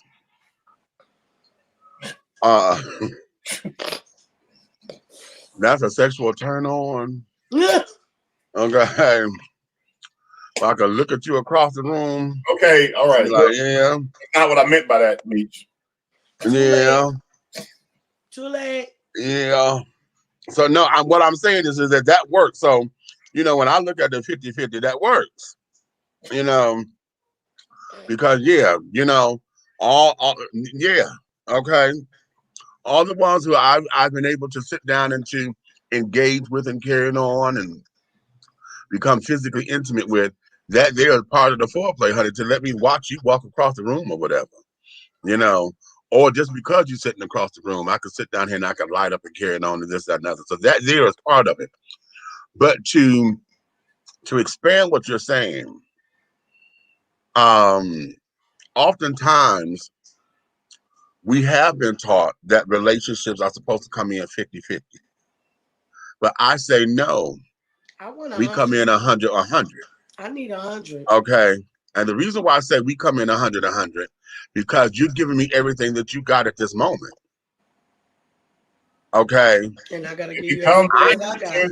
It becomes 80-20. 100 is what the lady was talking about. It's the bells and whistles of the beginning of the intimate stroll. Boom. Okay. But to your point, is that not all the time we are 100. Because as we grow together, we're gonna hit peaks and valleys to where my 100 is only 50% today. Right, we're gonna fall short. Okay. And I need you to be able to. And I need you to be there, and when you learn one another, you notice that. Okay. And then because see, you'll be willing to pick up the slack. It's not like it's obligation that I'm doing it because of something else. I'm willing to do it because this is where my heart is. It's not out of fear because been beating my ass, so I'm scared I ain't gonna find nobody like you carrying on. It's not out of fear. What it is out of this, and I'm ready to read from my book. Okay. Which one? This is the first one, Awakenings, honey. Okay, I was going to say, y'all know I read from his book every morning over on Bigo. If y'all ever want to stop by at 10 a.m., I read the affirmation from his book. You gotta show me how to do that. That's why I ain't been on there. I don't know how to do it. Okay, I'll show you. Okay. Go ahead. This is called, from the first book, Awakenings, Epiphanies Along a Spiritual Journey. You was here today. You ain't bring me my damn book. Well, oh shit, I forgot. Yeah, okay. Uh-huh. I call this, what do I want from a man? Okay. This question was asked in an online discussion group, but I would like to share my thoughts on the subject. For those who are of the LGBT community, particularly those who identify as MSMs, men who have sex with men, you will feel my plight. For my heterosexual family, my sisters will understand me completely. My brothers, I would like for you to carefully scrutinize what I am saying and pull from it what you need to in order to enhance your relationship with your lady friends, your wives, your potential girlfriends, etc. This is created to encourage dialogue, so I invite all who read this to let your voice be heard and respond as you feel, because I welcome all viewpoints. Okay, what do I want from a man? That's a very good question. Many don't know how to answer that because we have been conditioned to be men and do what men do, regardless of how feminine one may be. We have allowed society to dictate our roles, what our roles is to be, and how we must act. Many of us do not know how to love or be loved because sex has been the avenue to love. Okay? Heartbreak is the road. Yeah, heartbreak is the road that leads to a life of joyless, disconnecting carnal pleasures, which leads to misery, strife, and hopelessness. Furthermore, it's sad because many of us don't believe that we deserve anything more than a roll in the hay with a mindless stranger. Now, I am now in a space where I can appreciate and accept that I want intimacy and courtship. Stop. Say it again. Repeat that. I am now in a space where I can appreciate and accept that I want intimacy and courtship. Accept nothing less. Go ahead. Okay. For those who read my profiles on Bear 411 and wherever else I may place one, that is what I now deem my creed. For those who don't understand, first of all, you may not be someone that I would consider to have any kind of serious potential. You will be mainly used for my carnal pleasures only. Y'all okay. Now, no, and okay, you know okay. No, and I'm glad you went there because a lot of folks don't get it. They don't get it. So what? So the whole thing of this is fuck it. I know what this ain't gonna be nothing but a quick a quick fuck, a quick roller. And some people are okay with that, and you guys need to. If that's the place that you in, it's okay. You and it's okay. Women. And it's okay. Exactly. Intimacy. This does not mean sex only. This means being able to have decent, wholesome conversations in which we learn one another and gain insight into each other and who the other person is. This is the time where I get to understand what makes you tick and what ticks you off. This is the time where I can appreciate your likes and dislikes and determine if I could add you to my life and if my likes and dislikes are compatible with yours. Compatibility. Let me put a pause right there. Because I've been saying this ever since I wrote this, and that hit me. Because I keep telling folks, you know, we always want to make sure that we are alike and care, but you got to make sure that your flaws are compatible. Because there are some things that are complete deal breakers, and because of this, that, and other, you don't want that flaw to be there because you're so busy trying to change them to where this is a part of who they are. You may not like it, but is that a deal breaker? And if that's a deal breaker, then you got to be honest with that. Because oftentimes we'll sit down there and we'll accept it. And because we think that that's only a flaw, that's something that you can't handle. But see, isn't that a major problem in relationships, period, today and in the past? The woman or the man has doggone ignorant doggone thought or the ignorant hindsight that you can change somebody. You know what I'm saying? Why would you want to change them? I can understand you might want to give them some type of spiritual or emotional, you know what I'm saying, growth that will lead to an intimate connection. Right. You know what I'm saying? And right. Giving them that growth, that's the same as like tonight we use plants, you know what I'm saying, for instance. Ooh. Okay, so if you have the right type of food and nurturing in a certain plant, you can get it to grow around an entire room and get it to take the form of that room. Right, right. And it will be a beautiful thing. But if you're not putting in the right stuff, that plant will grow out of the pot and to the floor, and the pieces that's laying on the floor that fell by the wayside will die. Okay.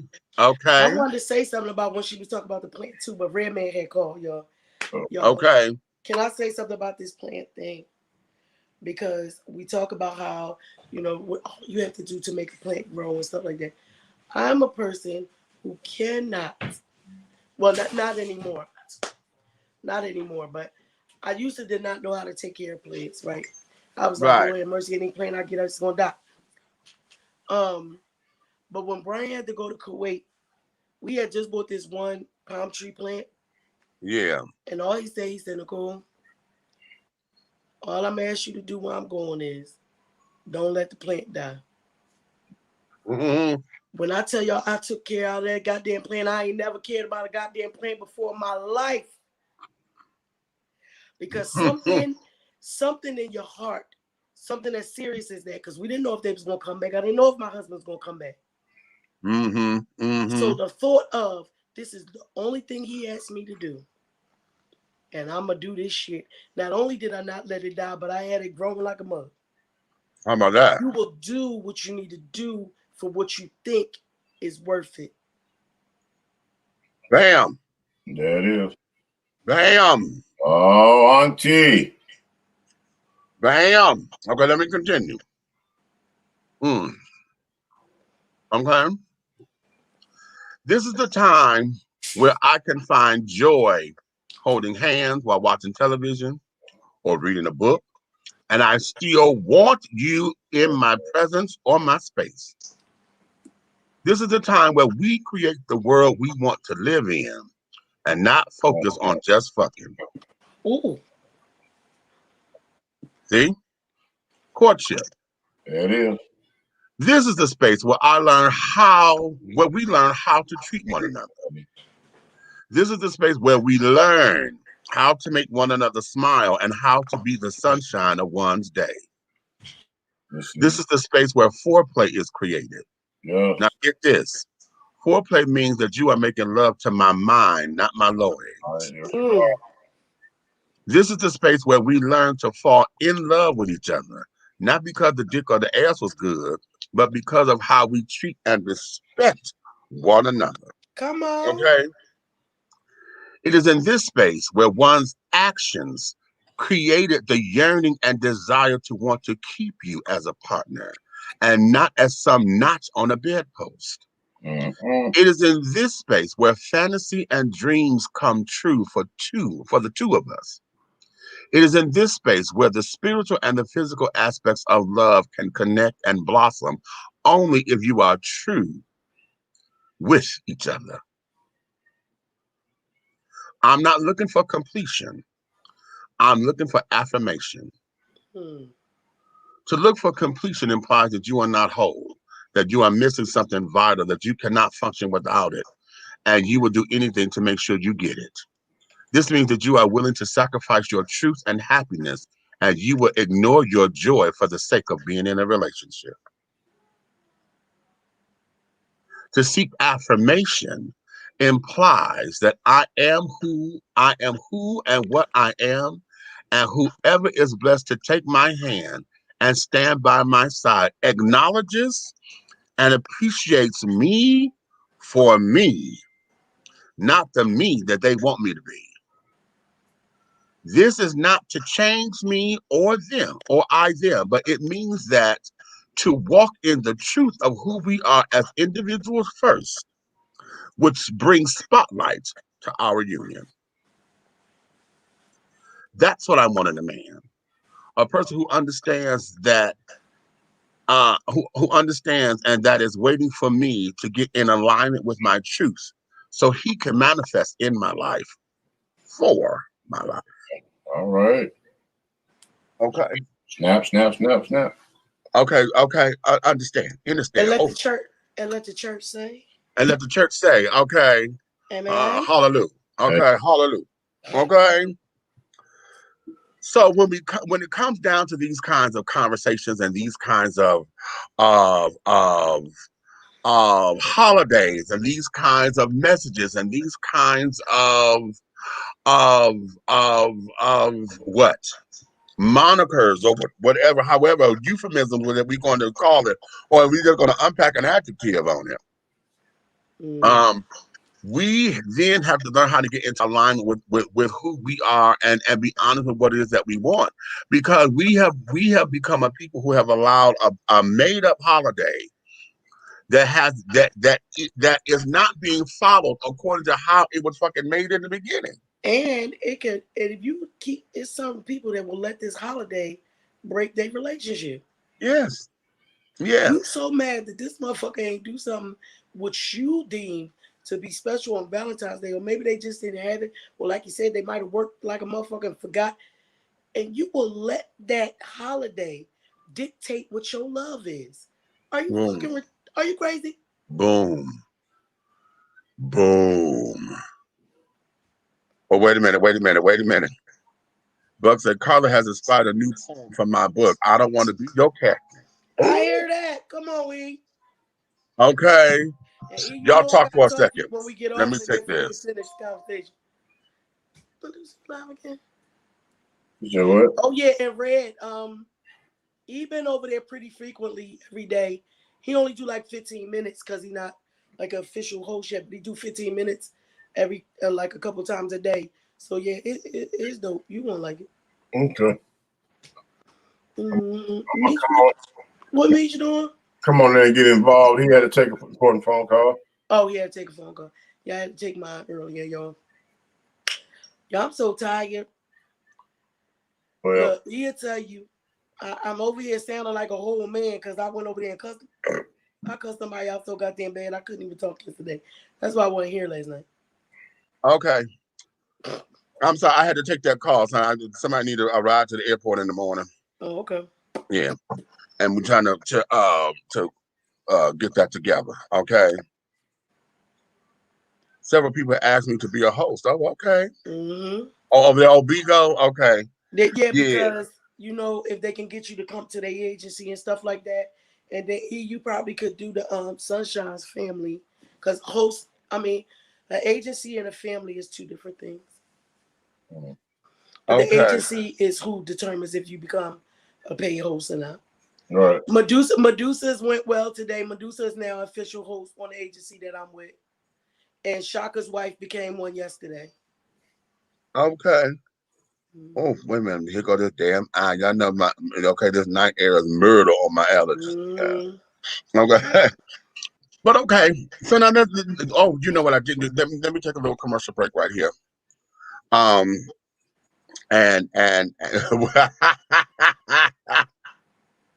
okay. I'm in no hurry. Okay. So let's take a little commercial break so that we can regroup. When we come back, let's have a little bit of fun, cheering. I'm gonna open this up to a hodgepodge right about now, because it's Saturday, and we're sitting up here. We started with some music and carrying on, and reflections and things of that nature. I think let's stay with those particular songs that make you a little woozy, okay, fuzzy on the inside.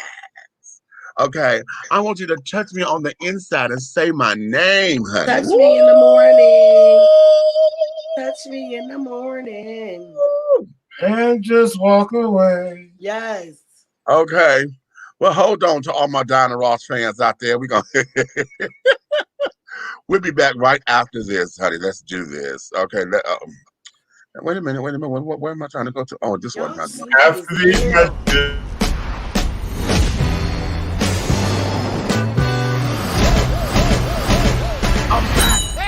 What you doing back here? Mufasa. Say it again, feel right in his neck. just discovered that I may have a son here in this land. How much child support is she getting from? The king pays no child support. No child support for 30 years and you came back? You was a dummy.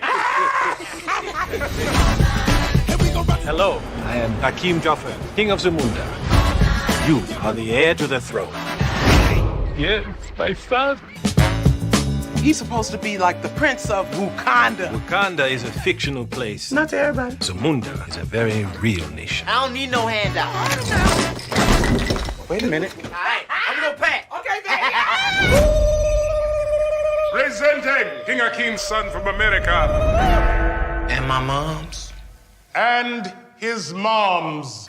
Children, this is your brother. Hey, Quine. I'm sorry I slept with your man. This happened before we even met. It's not like you're the first man I've ever been with. What did you just say about the other men? Coming to America, now it's coming to me. I always thought that Mika was going to be queen.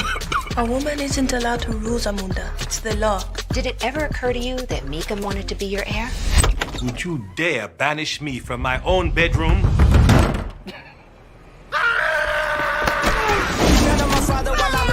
How you doing, Hakim? I'm getting it from everywhere. I have upset my family. You must be strong. And General Izzy would love nothing more than to take over Zamunda. Raise it higher.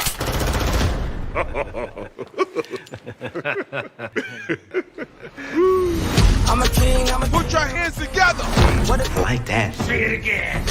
give me all. It's a party over here! I must admit, your style is foreign to my kingdom, but is impressive. That's right. There you go. Let me hear you say, hey, ho. Hey ho! No, don't do that. That's his mother. Oh, don't you say it. No, not to his mother. I'm a king. Almost ready to become a prince. Almost. It is time. Ceremonial circumcision. Bring forward the royal machete. Machete? They're going to sharpen your tool, nephew.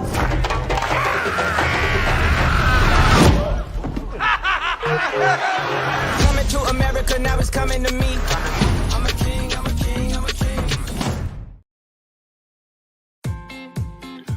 Attention all business owners. Use your advertising dollars here. Looking to reach a more diverse audience for your products and your services? Well, this is the platform for you. Dishing Tea Entertainment welcomes all businesses who wish to expand their brands and looking for clientele that's more than grown and sexy, but also the seasoned and sophisticated.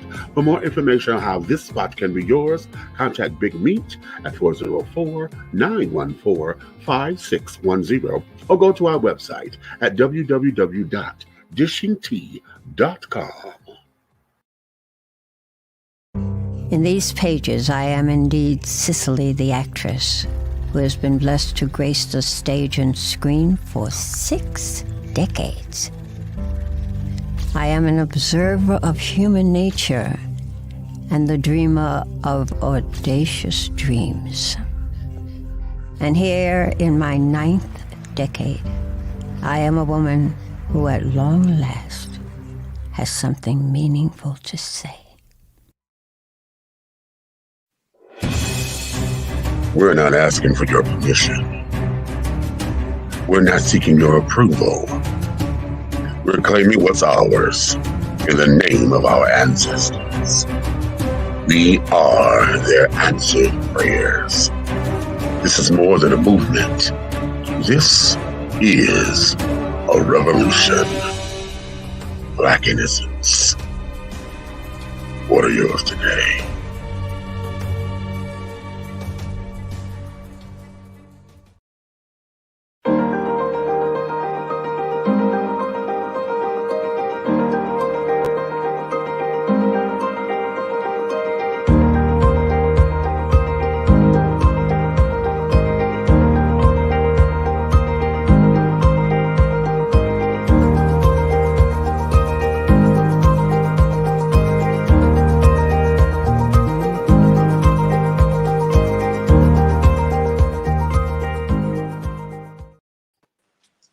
And we are back. Thank you for your love and support, darling. Now, before we go any further, I want to take this time to acknowledge some folks who have joined the ancestry. If y'all have not heard, the sports world have lost a fighter Leon Spinks. What? Yeah. No way. Yeah. Well, Yeah. He had bouts of cancers, and I'm told he had multiple forms of cancer. And yeah, so he has passed on. Did I tell you this the other day about Christopher Plummer? I think I did that yesterday. He passed. If I've ever seen The Sound of Music, he was the Captain Von Trapp, the father of all the children. I need for you guys to keep David Ford's mom up in prayer. oh, wow. Okay, keep her hold the family up because he's been dealing with her health and her medical conditions and carried on, and she's been in and out of hospitals recently. And so we want to keep them up in prayer and let them know that we are thinking of them and holding him up at such a difficult time. Because I'm like, I talked to him today. I said, how's she doing? She said, well, I said, well, honey, we're going to just get through. We're just going to hold you up, okay? And so he's been dealing with that. So y'all hold him up. It was somebody else that just recently passed. Oh God, it was somebody else. But the thing of it is, child, we are just sitting up here. Folks are going on to whatever the other realm of living is and the next expression of living. And a lot of us, became certain ages and things, and oftentimes mortality, our own mortality hits us. I mean, I'm at a point now to where I'm looking at my flaws versus my fabulousness, and I'm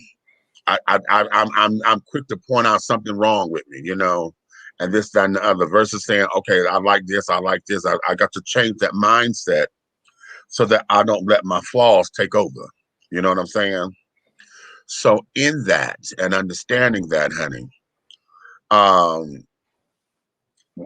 we just want to keep everything up and running and reach out to those folks. Okay, Bug praise report. Bug said, thank you for your prayers. My aunt is improving and she'll be home early next week. Come on now. Okay, my soul is anchored, honey. If your soul's not anchored in Jesus, you will surely drift away. How? There's a storm out over life's ocean and it's moving this way. If your soul's not anchored in Jesus, you will surely drift away. Woo! Okay.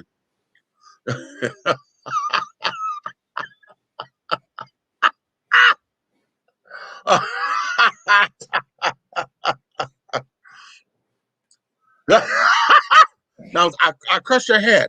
I crush your head. I crush.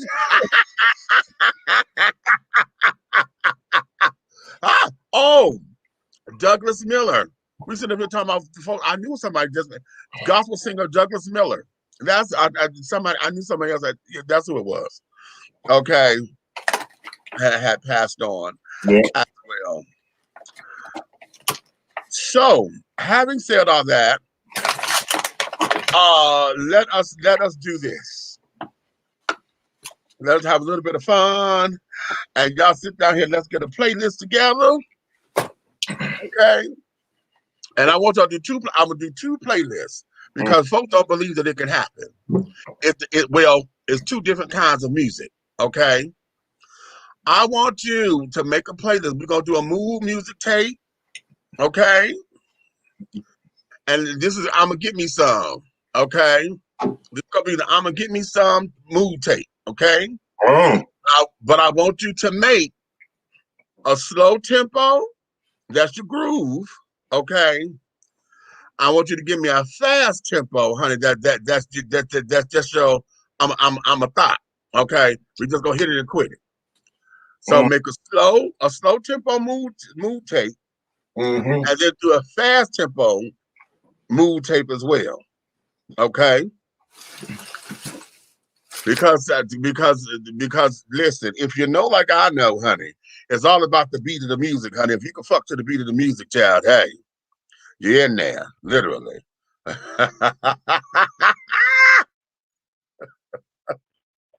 So let's go.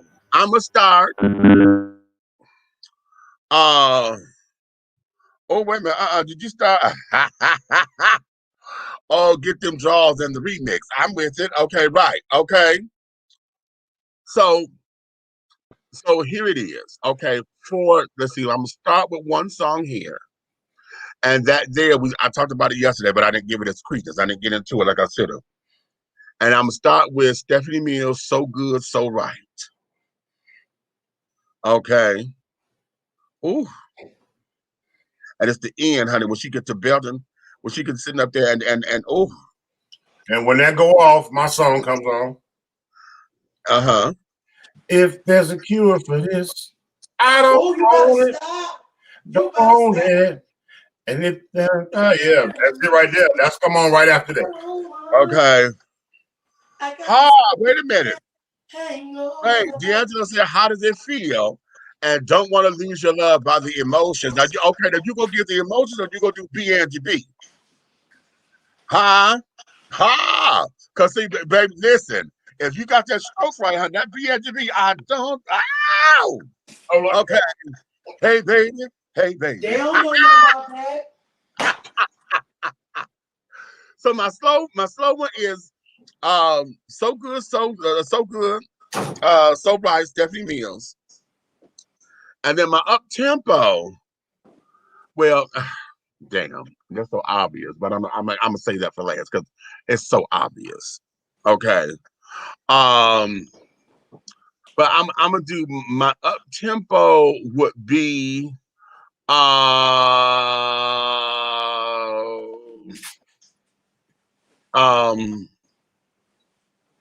a minute, I got it in my head. I'm sitting up here singing it in my head. I'm singing it in my head. French Kiss. It's a house tune called French Kiss. Okay. And I forget, I don't know who did it, but it's called French Kiss, honey. And then there's this little slow down. And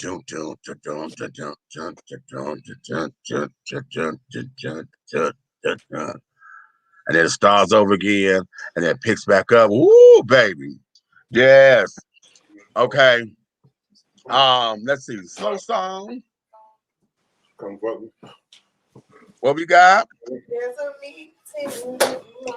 There's a meeting in my bedroom. Well, come on now. Yes, Red. Then I want to do something freaky to you. I want to do something freaky to you right now. Come on now. What you say? The cheer. Okay. Okay. A t-shirt and your panties. All right, nasty Miss Howard. Okay. You made a fool of me, honey. Ooh. Wait a minute. And then see, oh, you know what I'm gonna give y'all? Oh, I'm gonna give y'all on the slow side. On the slow side. Oh, I'm finna fuck y'all up. Loving you is so easy. 101 North, baby. Oh, followed it up by Gentle Calling Your Name. Boy. Boy. Ooh. Ooh. And then after Gentle, I would go into this was a Detroit jam, honey, called Soulful Moaning. And child, oh my God. Hey, you remember that one? Hey, they talk about you Keith Sweat being the whiner, but do you remember Dream Boy? Yes. Don't you go play with my emotions. Please don't go. Yes, you play with my emotions. Please don't go with my emotions. Okay. Oh, wait a minute. What? I'm doing back down memory lane. Ooh! Wait a minute. Okay, we're gonna stay right there with Miss Minnie. We're gonna stay right there with Miss Minnie, honey.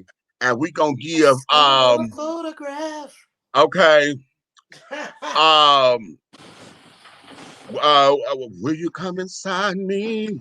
Will you want to ride? That song. I can't think of the name of that song. Okay, what you say? Soulful Mona it still is the ish. No, Soulful Mona is the shit. They were one hit wonder. They have done nothing else charted for them. That child back. Hey, that's it. Inside My Love. Thank you. That's the song. Let me tell you about get the draw tape, right? All about doing the butt. Let me tell you about get the draw tape.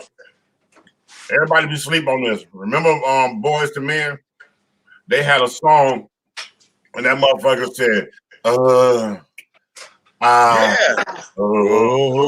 yes, honey. That motherfucker, yeah, well. Yes. Okay. Actually, that's what it's called. It's called yep. Okay. No, not Sean Harris. No. I know who you're talking about. That's not them on that one. Sean Harris is no. Oh God. Wait a minute. I'm gonna tell you the name because because if you look it up on YouTube, that's the one that's gonna come up all the time. And I think he mixed it into something, but that's not the one. What is this damn child's name? It starts with a D, I think it is. Oh God, I almost had it. I'm gonna tell you in a minute. Okay. Well, right, love to love you, baby. Right, Well, hey, Cupcake said 12 play by R. Kelly. Now listen, y'all know I don't really like that bastard, but 12 play was my. Let me tell y'all, we have wrote a thing back to 12 play. Oh yes, I did. You know what? Wait a minute. Yes, I did. I'm gonna give you one. I'm gonna give you one that y'all probably don't even know. Okay, but the song itself is about not wanting to be the third piece, but the song is a motherfucking Angela Winbush, and the song is called Menage a Trois. Menage a Trois. I remember that. That motherfucker. Hey, I'm from the Midwest, bro. You can't even. That was a doggone Get the Draws tape song. Okay. Listen, Pure Soul did a lot of Let's Fuck songs. Okay, you know what? I'm gonna tell you the one that they married song, We Must Be in Love, honey. That one there, that's on the slow jams, honey. That's on the slow jams. Hey, we must be in love. I'm tell you something. Ooh, This Love. Ooh. That nigga get the moaning and motherfucking like, oh, can you feel it, baby? That's it. Dale. That's it. Dale. Dale is somebody, because it's two names. Yeah, but Dale, that's it. Yeah. Okay. Who remembers Never Say I Do? Oh, wait a minute. Did you take me back? Okay. Hey, Cupcake said you need to put a disclaimer banner up there because we ain't trying to make no babies. Oh, you know what? Listen, no, because we ain't playing them, honey. If you play them, you play them on your own. We ain't playing them right now. Hey, okay. What we got on the upbeat list where you want to tear the ass up? Okay, listen. Naturally, of course, I want to fuck you in the ass. Naturally, okay. Every time I hear you say that shit. That's naturally. But I have put on there French Kiss. Now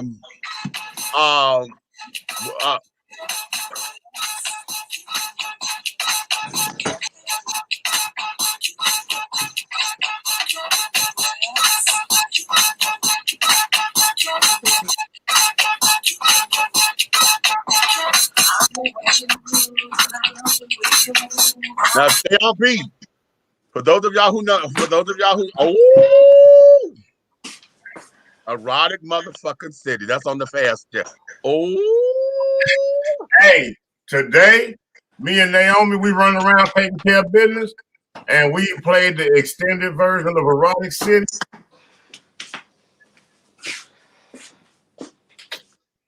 Boy. Listen, listen. That oh, what, who is this? Oh, honey, I'm on the program, honey. Wait a minute, I have to call you back. Wait a minute, baby. Okay, I'm still on the show, sugar. Okay. Not TV, honey. On the fast track, you have to do oh, wait a minute. I swear to God, you need help. You said what? I'm gonna tell on the fast track, you got to do Truth Hurts. That's the artist name of what's the name of the song? The one with her and Rakim? No. The first one, you say you're that, her very first song. Oh, is it Contagious? Is that what the name of it is? Was it Contagious? Rakim, it does have a feature. Yeah, it's Contagious. Yeah. Yeah, that's Contagious. Okay. That there has to go on the fast track. Okay. On the fast track. Hey, I'm gonna tell you, Eric said when it's soft and wet. Yes. Boy. Okay.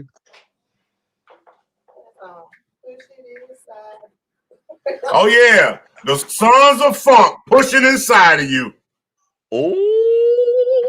Y'all so nasty.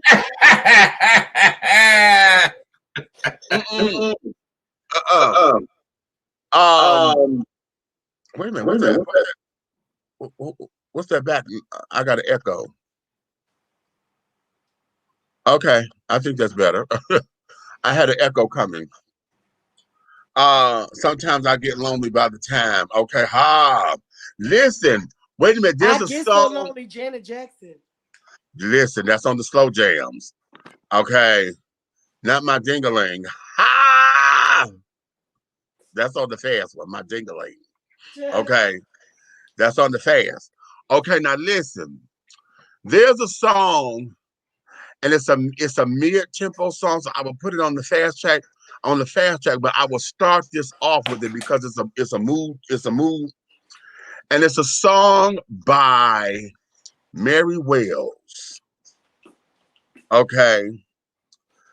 Wait a minute. It's called These Arms. That's it. You know what? I'm a player because I know y'all don't know that one. I'm gonna play it. Oh, I'm gonna play it. They may try to ding us, honey, but I'm gonna play this. Or just take it right to the chorus and there we go. Oh, child. Okay, wait a minute. No, because I can't, because you got to hear the setup. It's the setup to the song, and you'll understand what I'm talking about. It's just flawless. And y'all hear that? I mean, I literally couldn't imagine a more beautiful vessel. Here you go. Yeah.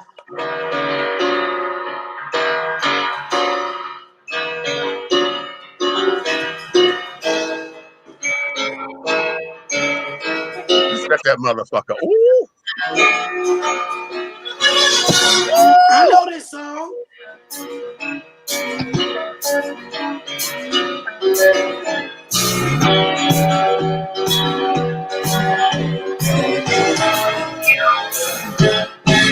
These arms used to rock you, baby. These arms used to hold tight. These arms used to rock you, baby. All right. Okay. That there, I will put that on the up tempo, but that would be one I would start off with, because of how it opens up again. That is, oh my God. Oh, the answer is you. Slow side, Phyllis Hyman. Okay, slow side. Oh, Buck said, ring my bell. Anita Ward, that's on the fast track. You can ring my. Now listen, if we gonna put Ring My Bell on there, I'm gonna tell you what got to go right behind that on the fast. That there is Knock on Motherfucking Wood, honey, Miss Amy Stewart. Okay, because the way how that opens up with that motherfucking thunder, don't, ha, don't, tear it up, baby. Ooh, boom.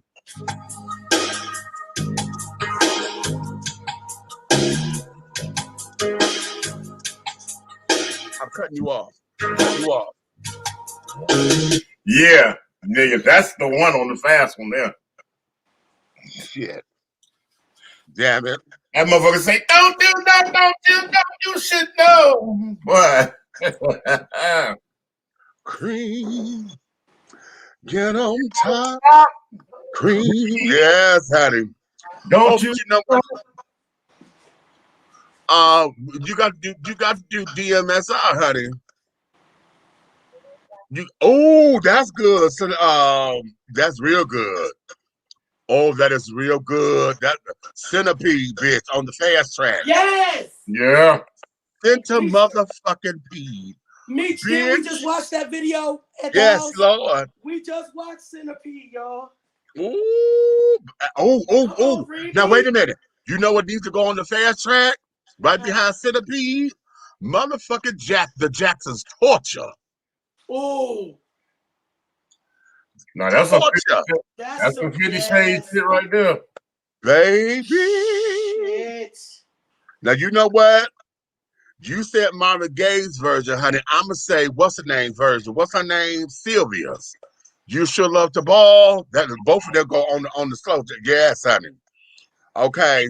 I'll you right here. Finish your mid-phase. I'm gonna give you one that's gonna be both versions.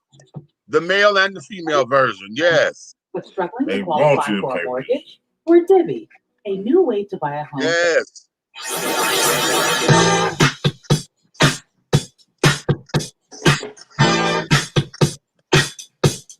Come on.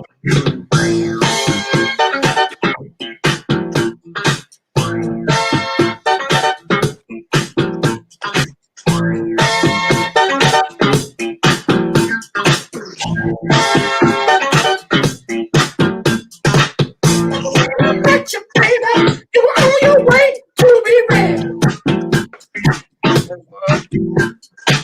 There's a sexy thing, the way you walk, the things you say.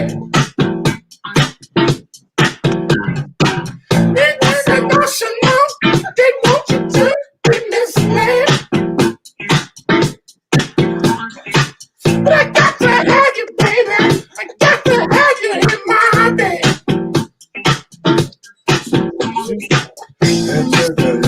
And I'm on my way to be wed.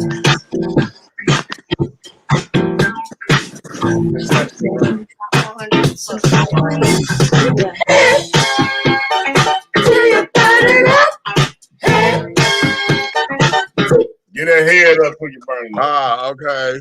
I see Elena put, what's it going to be? Bustin' Janet. Yes, God. Yeah. That's the top 100. Lord. And that video was sexy as hell. Hey, I got a list here of the top 100 fuck me songs. Not the top 100. That motherfucker say Jeremiah, OUI, Chris Brown, Back to Sleep. What? Marcus Houston, First Time. If they don't get the fuck out of here. Marcus Houston, Naked. Trey Songz, Last Time. Chris Brown, Sweet Love. Silk, Meeting in My Bedroom. Silk, Lose Control. We forgot about that one. Okay, yeah. Lose Control and make you goddamn get it. Right. Bump and Grind by R. Kelly, the adult version. Usher, Nice and Slow. Maybe. R. Kelly, Down Low Remix. That means Down Low with the adults. R. Kelly, Your Body is Calling. That means you are matured already. Puberty is over. R. Kelly, Temple Slow. Sons of Funk made it on there. I told you. LSG, My Body. Yes. Definitely. Keith Sweat, Chocolate Girl. Who knows that one? That's the shit there. How about that? Okay. And boy, one of my favorite Keith Sweat songs. Just One of Them Things.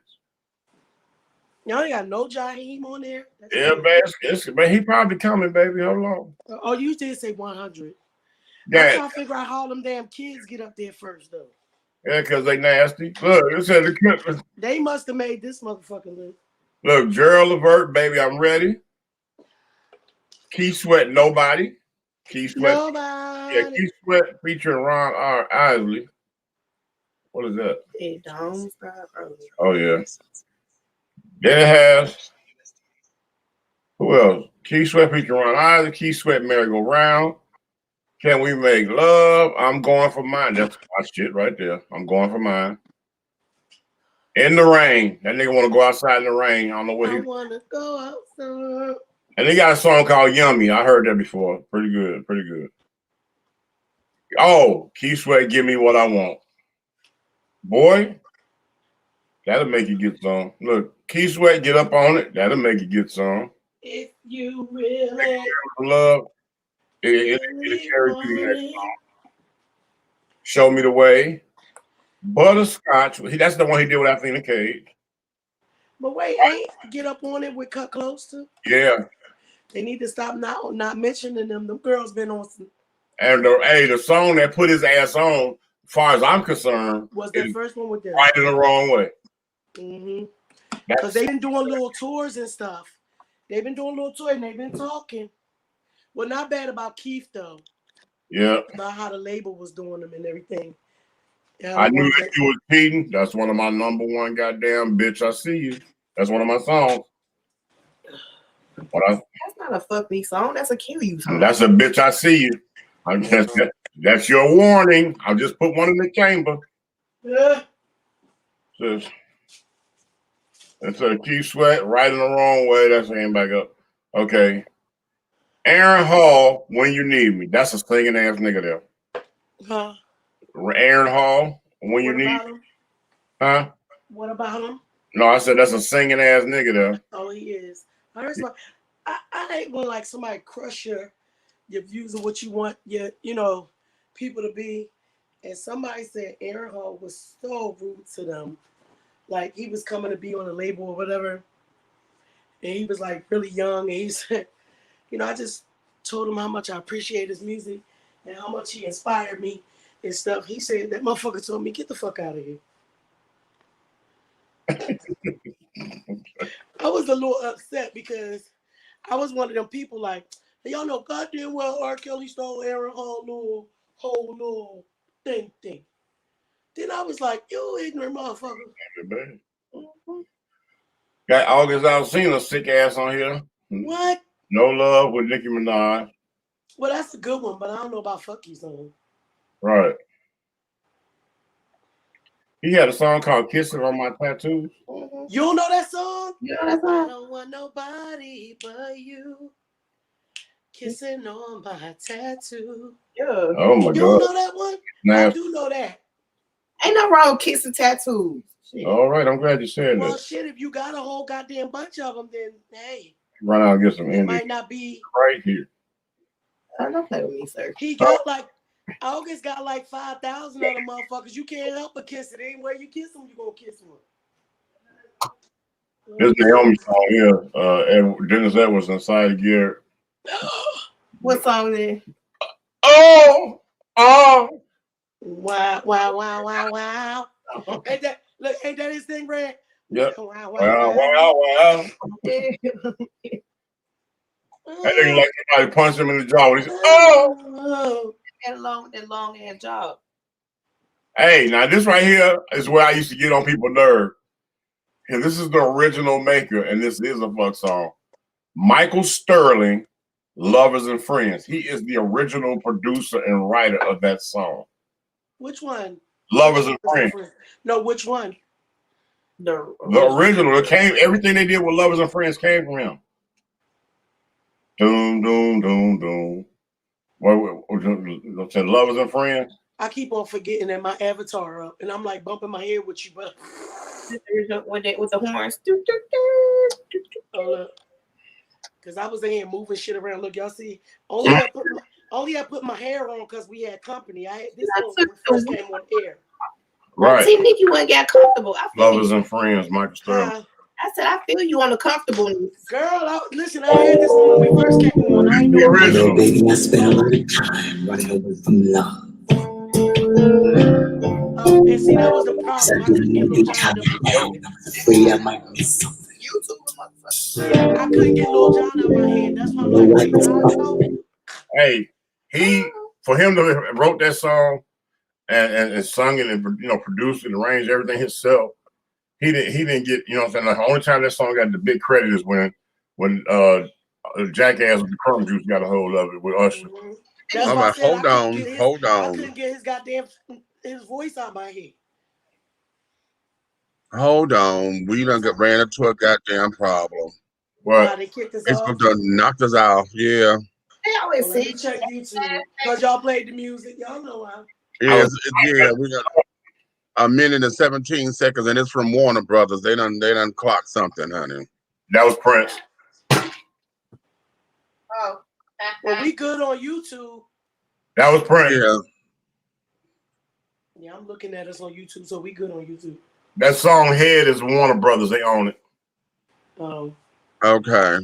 Well, you know what? Yeah. Okay. So now they done blocked it, and so now I got to go up in here and make good on it, or some kind of way, because I got to see what's I up. told y'all I can't wait till everybody over there because you could play. We can have Red. You can DJ a whole party over there. Well, we can right. play whatever we want over there. So that means I can pull up and be at H&M Dynasty Radio live right on there? Yeah. At the station? Only thing you can't do on Bigo is smoke weed in the camera or smoke anything in the camera or show any alcoholic beverages, like, because they say it's like product placement. That's the only thing for America, because it's all over the world. So every country got their own bylaws or whatever. And we can't talk about stupid ass Trump when we can't really say his name. We can talk about him, but we can't really say his name. Anything else? They got pole dancing classes over that bitch. Twerking contests. Really? As long as you got your clothes on, you can twerk. Yeah, as long as you ain't naked or doing indecent stuff, you can twerk, you can pole dance. You get like our auction is called the Finest Wine Auction. We got a whole old school DJ coming. It's a female DJ. In the hell? And then some people just get in there and play their shit. You know how like DJ Cassie be doing and stuff like that? They be just doing that. Okay. And it's called, how you spell it? What happened? I gotta put the app on there.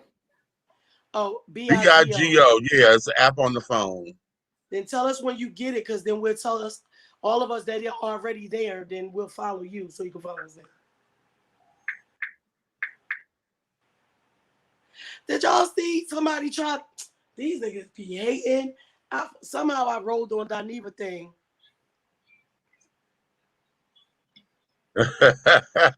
Listen, long as all right, well, I ain't gonna tell y'all when I get paid because I don't want nobody ask me.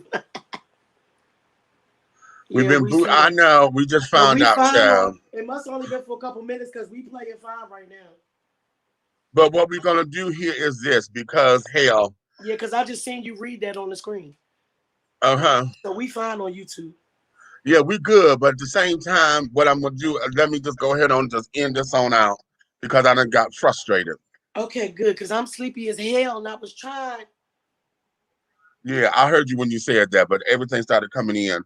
So let's go ahead on and just we'll shut down. Hang in there because I know my ass will be healed. Okay. We'll close out today's show and then get ready for tomorrow. We had a wonderful show. The Woman Tales. As I kept that running and carrying on. Y'all go get your book or pre-order your book and carry it on so that we're gonna bring it here and have our thing over here, honey. We're gonna have a book review, book study, if you will. And all this, that, and the other. So yeah, but this is really cute. Tomorrow is I Said What I Said Sundays, honey. So that we're gonna allow you to come on up in here and do your thing and this, that, and the other, and et cetera, et cetera. There was something else I was going to show y'all, but I forgot what it was. Oh, we do. I told y'all earlier. I got some new backdrops and carrying on coming in. Well, they're here. So yeah, so I'll be switching off soon, honey. This one is cute. Everybody like this one. This is real cute. This is real cute. Okay. So on that note, my darlings, honey, you may finish all of your crumpets, my darling, because the tea has been dished and you've been drinking tea, darlings, with Big Meat and Aunt Nikki and the big guy ally over there. That's Big Red. Love us. Tell all of your friends. If you hate us, well, then tell all your motherfucking enemies, honey. Every last one. But do know this. Everything that we're doing over here, honey, in any way, shape, style, form, or fashion, everything that we're doing will move forward. Honey, until we meet again, my darling, y'all have a wonderful time. Y'all listen, if you don't pray, send up praise reports. And let's keep all of those and loved ones and people who are in hurting and let's keep everybody up, hold them up, lift them up, and strength and love and wisdom and comfort and understanding. And please, again, I give all my heart. Thank you, everybody who has been supporting me through this journey or this we love you. Major bump in the road. I appreciate you, Nikki. I appreciate everything. Eric, you're the man. And to Levada and them from school that watching. When I say they stepped up. He's trying to get us kicked off already. We only got a second left. No, that was that thing kicking in by accident. Oh. Actually, I can't get kicked off of that. That's actually a free thing. That's a free one. Yeah.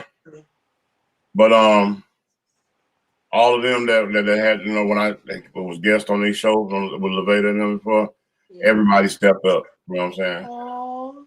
You know what I'm saying? Out of nowhere, because I haven't spoke with them in forever. So right. How God is. Yeah. So that's why I say about sometimes when you try to do something wrong to somebody, you don't know how many people love them. Right. That part. That part, honey. And on that note, my darlings, honey, we will guys see you guys, honey, on the next go round. So, honey, and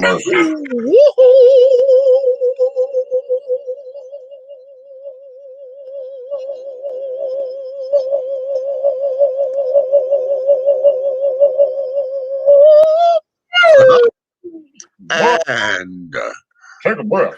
See.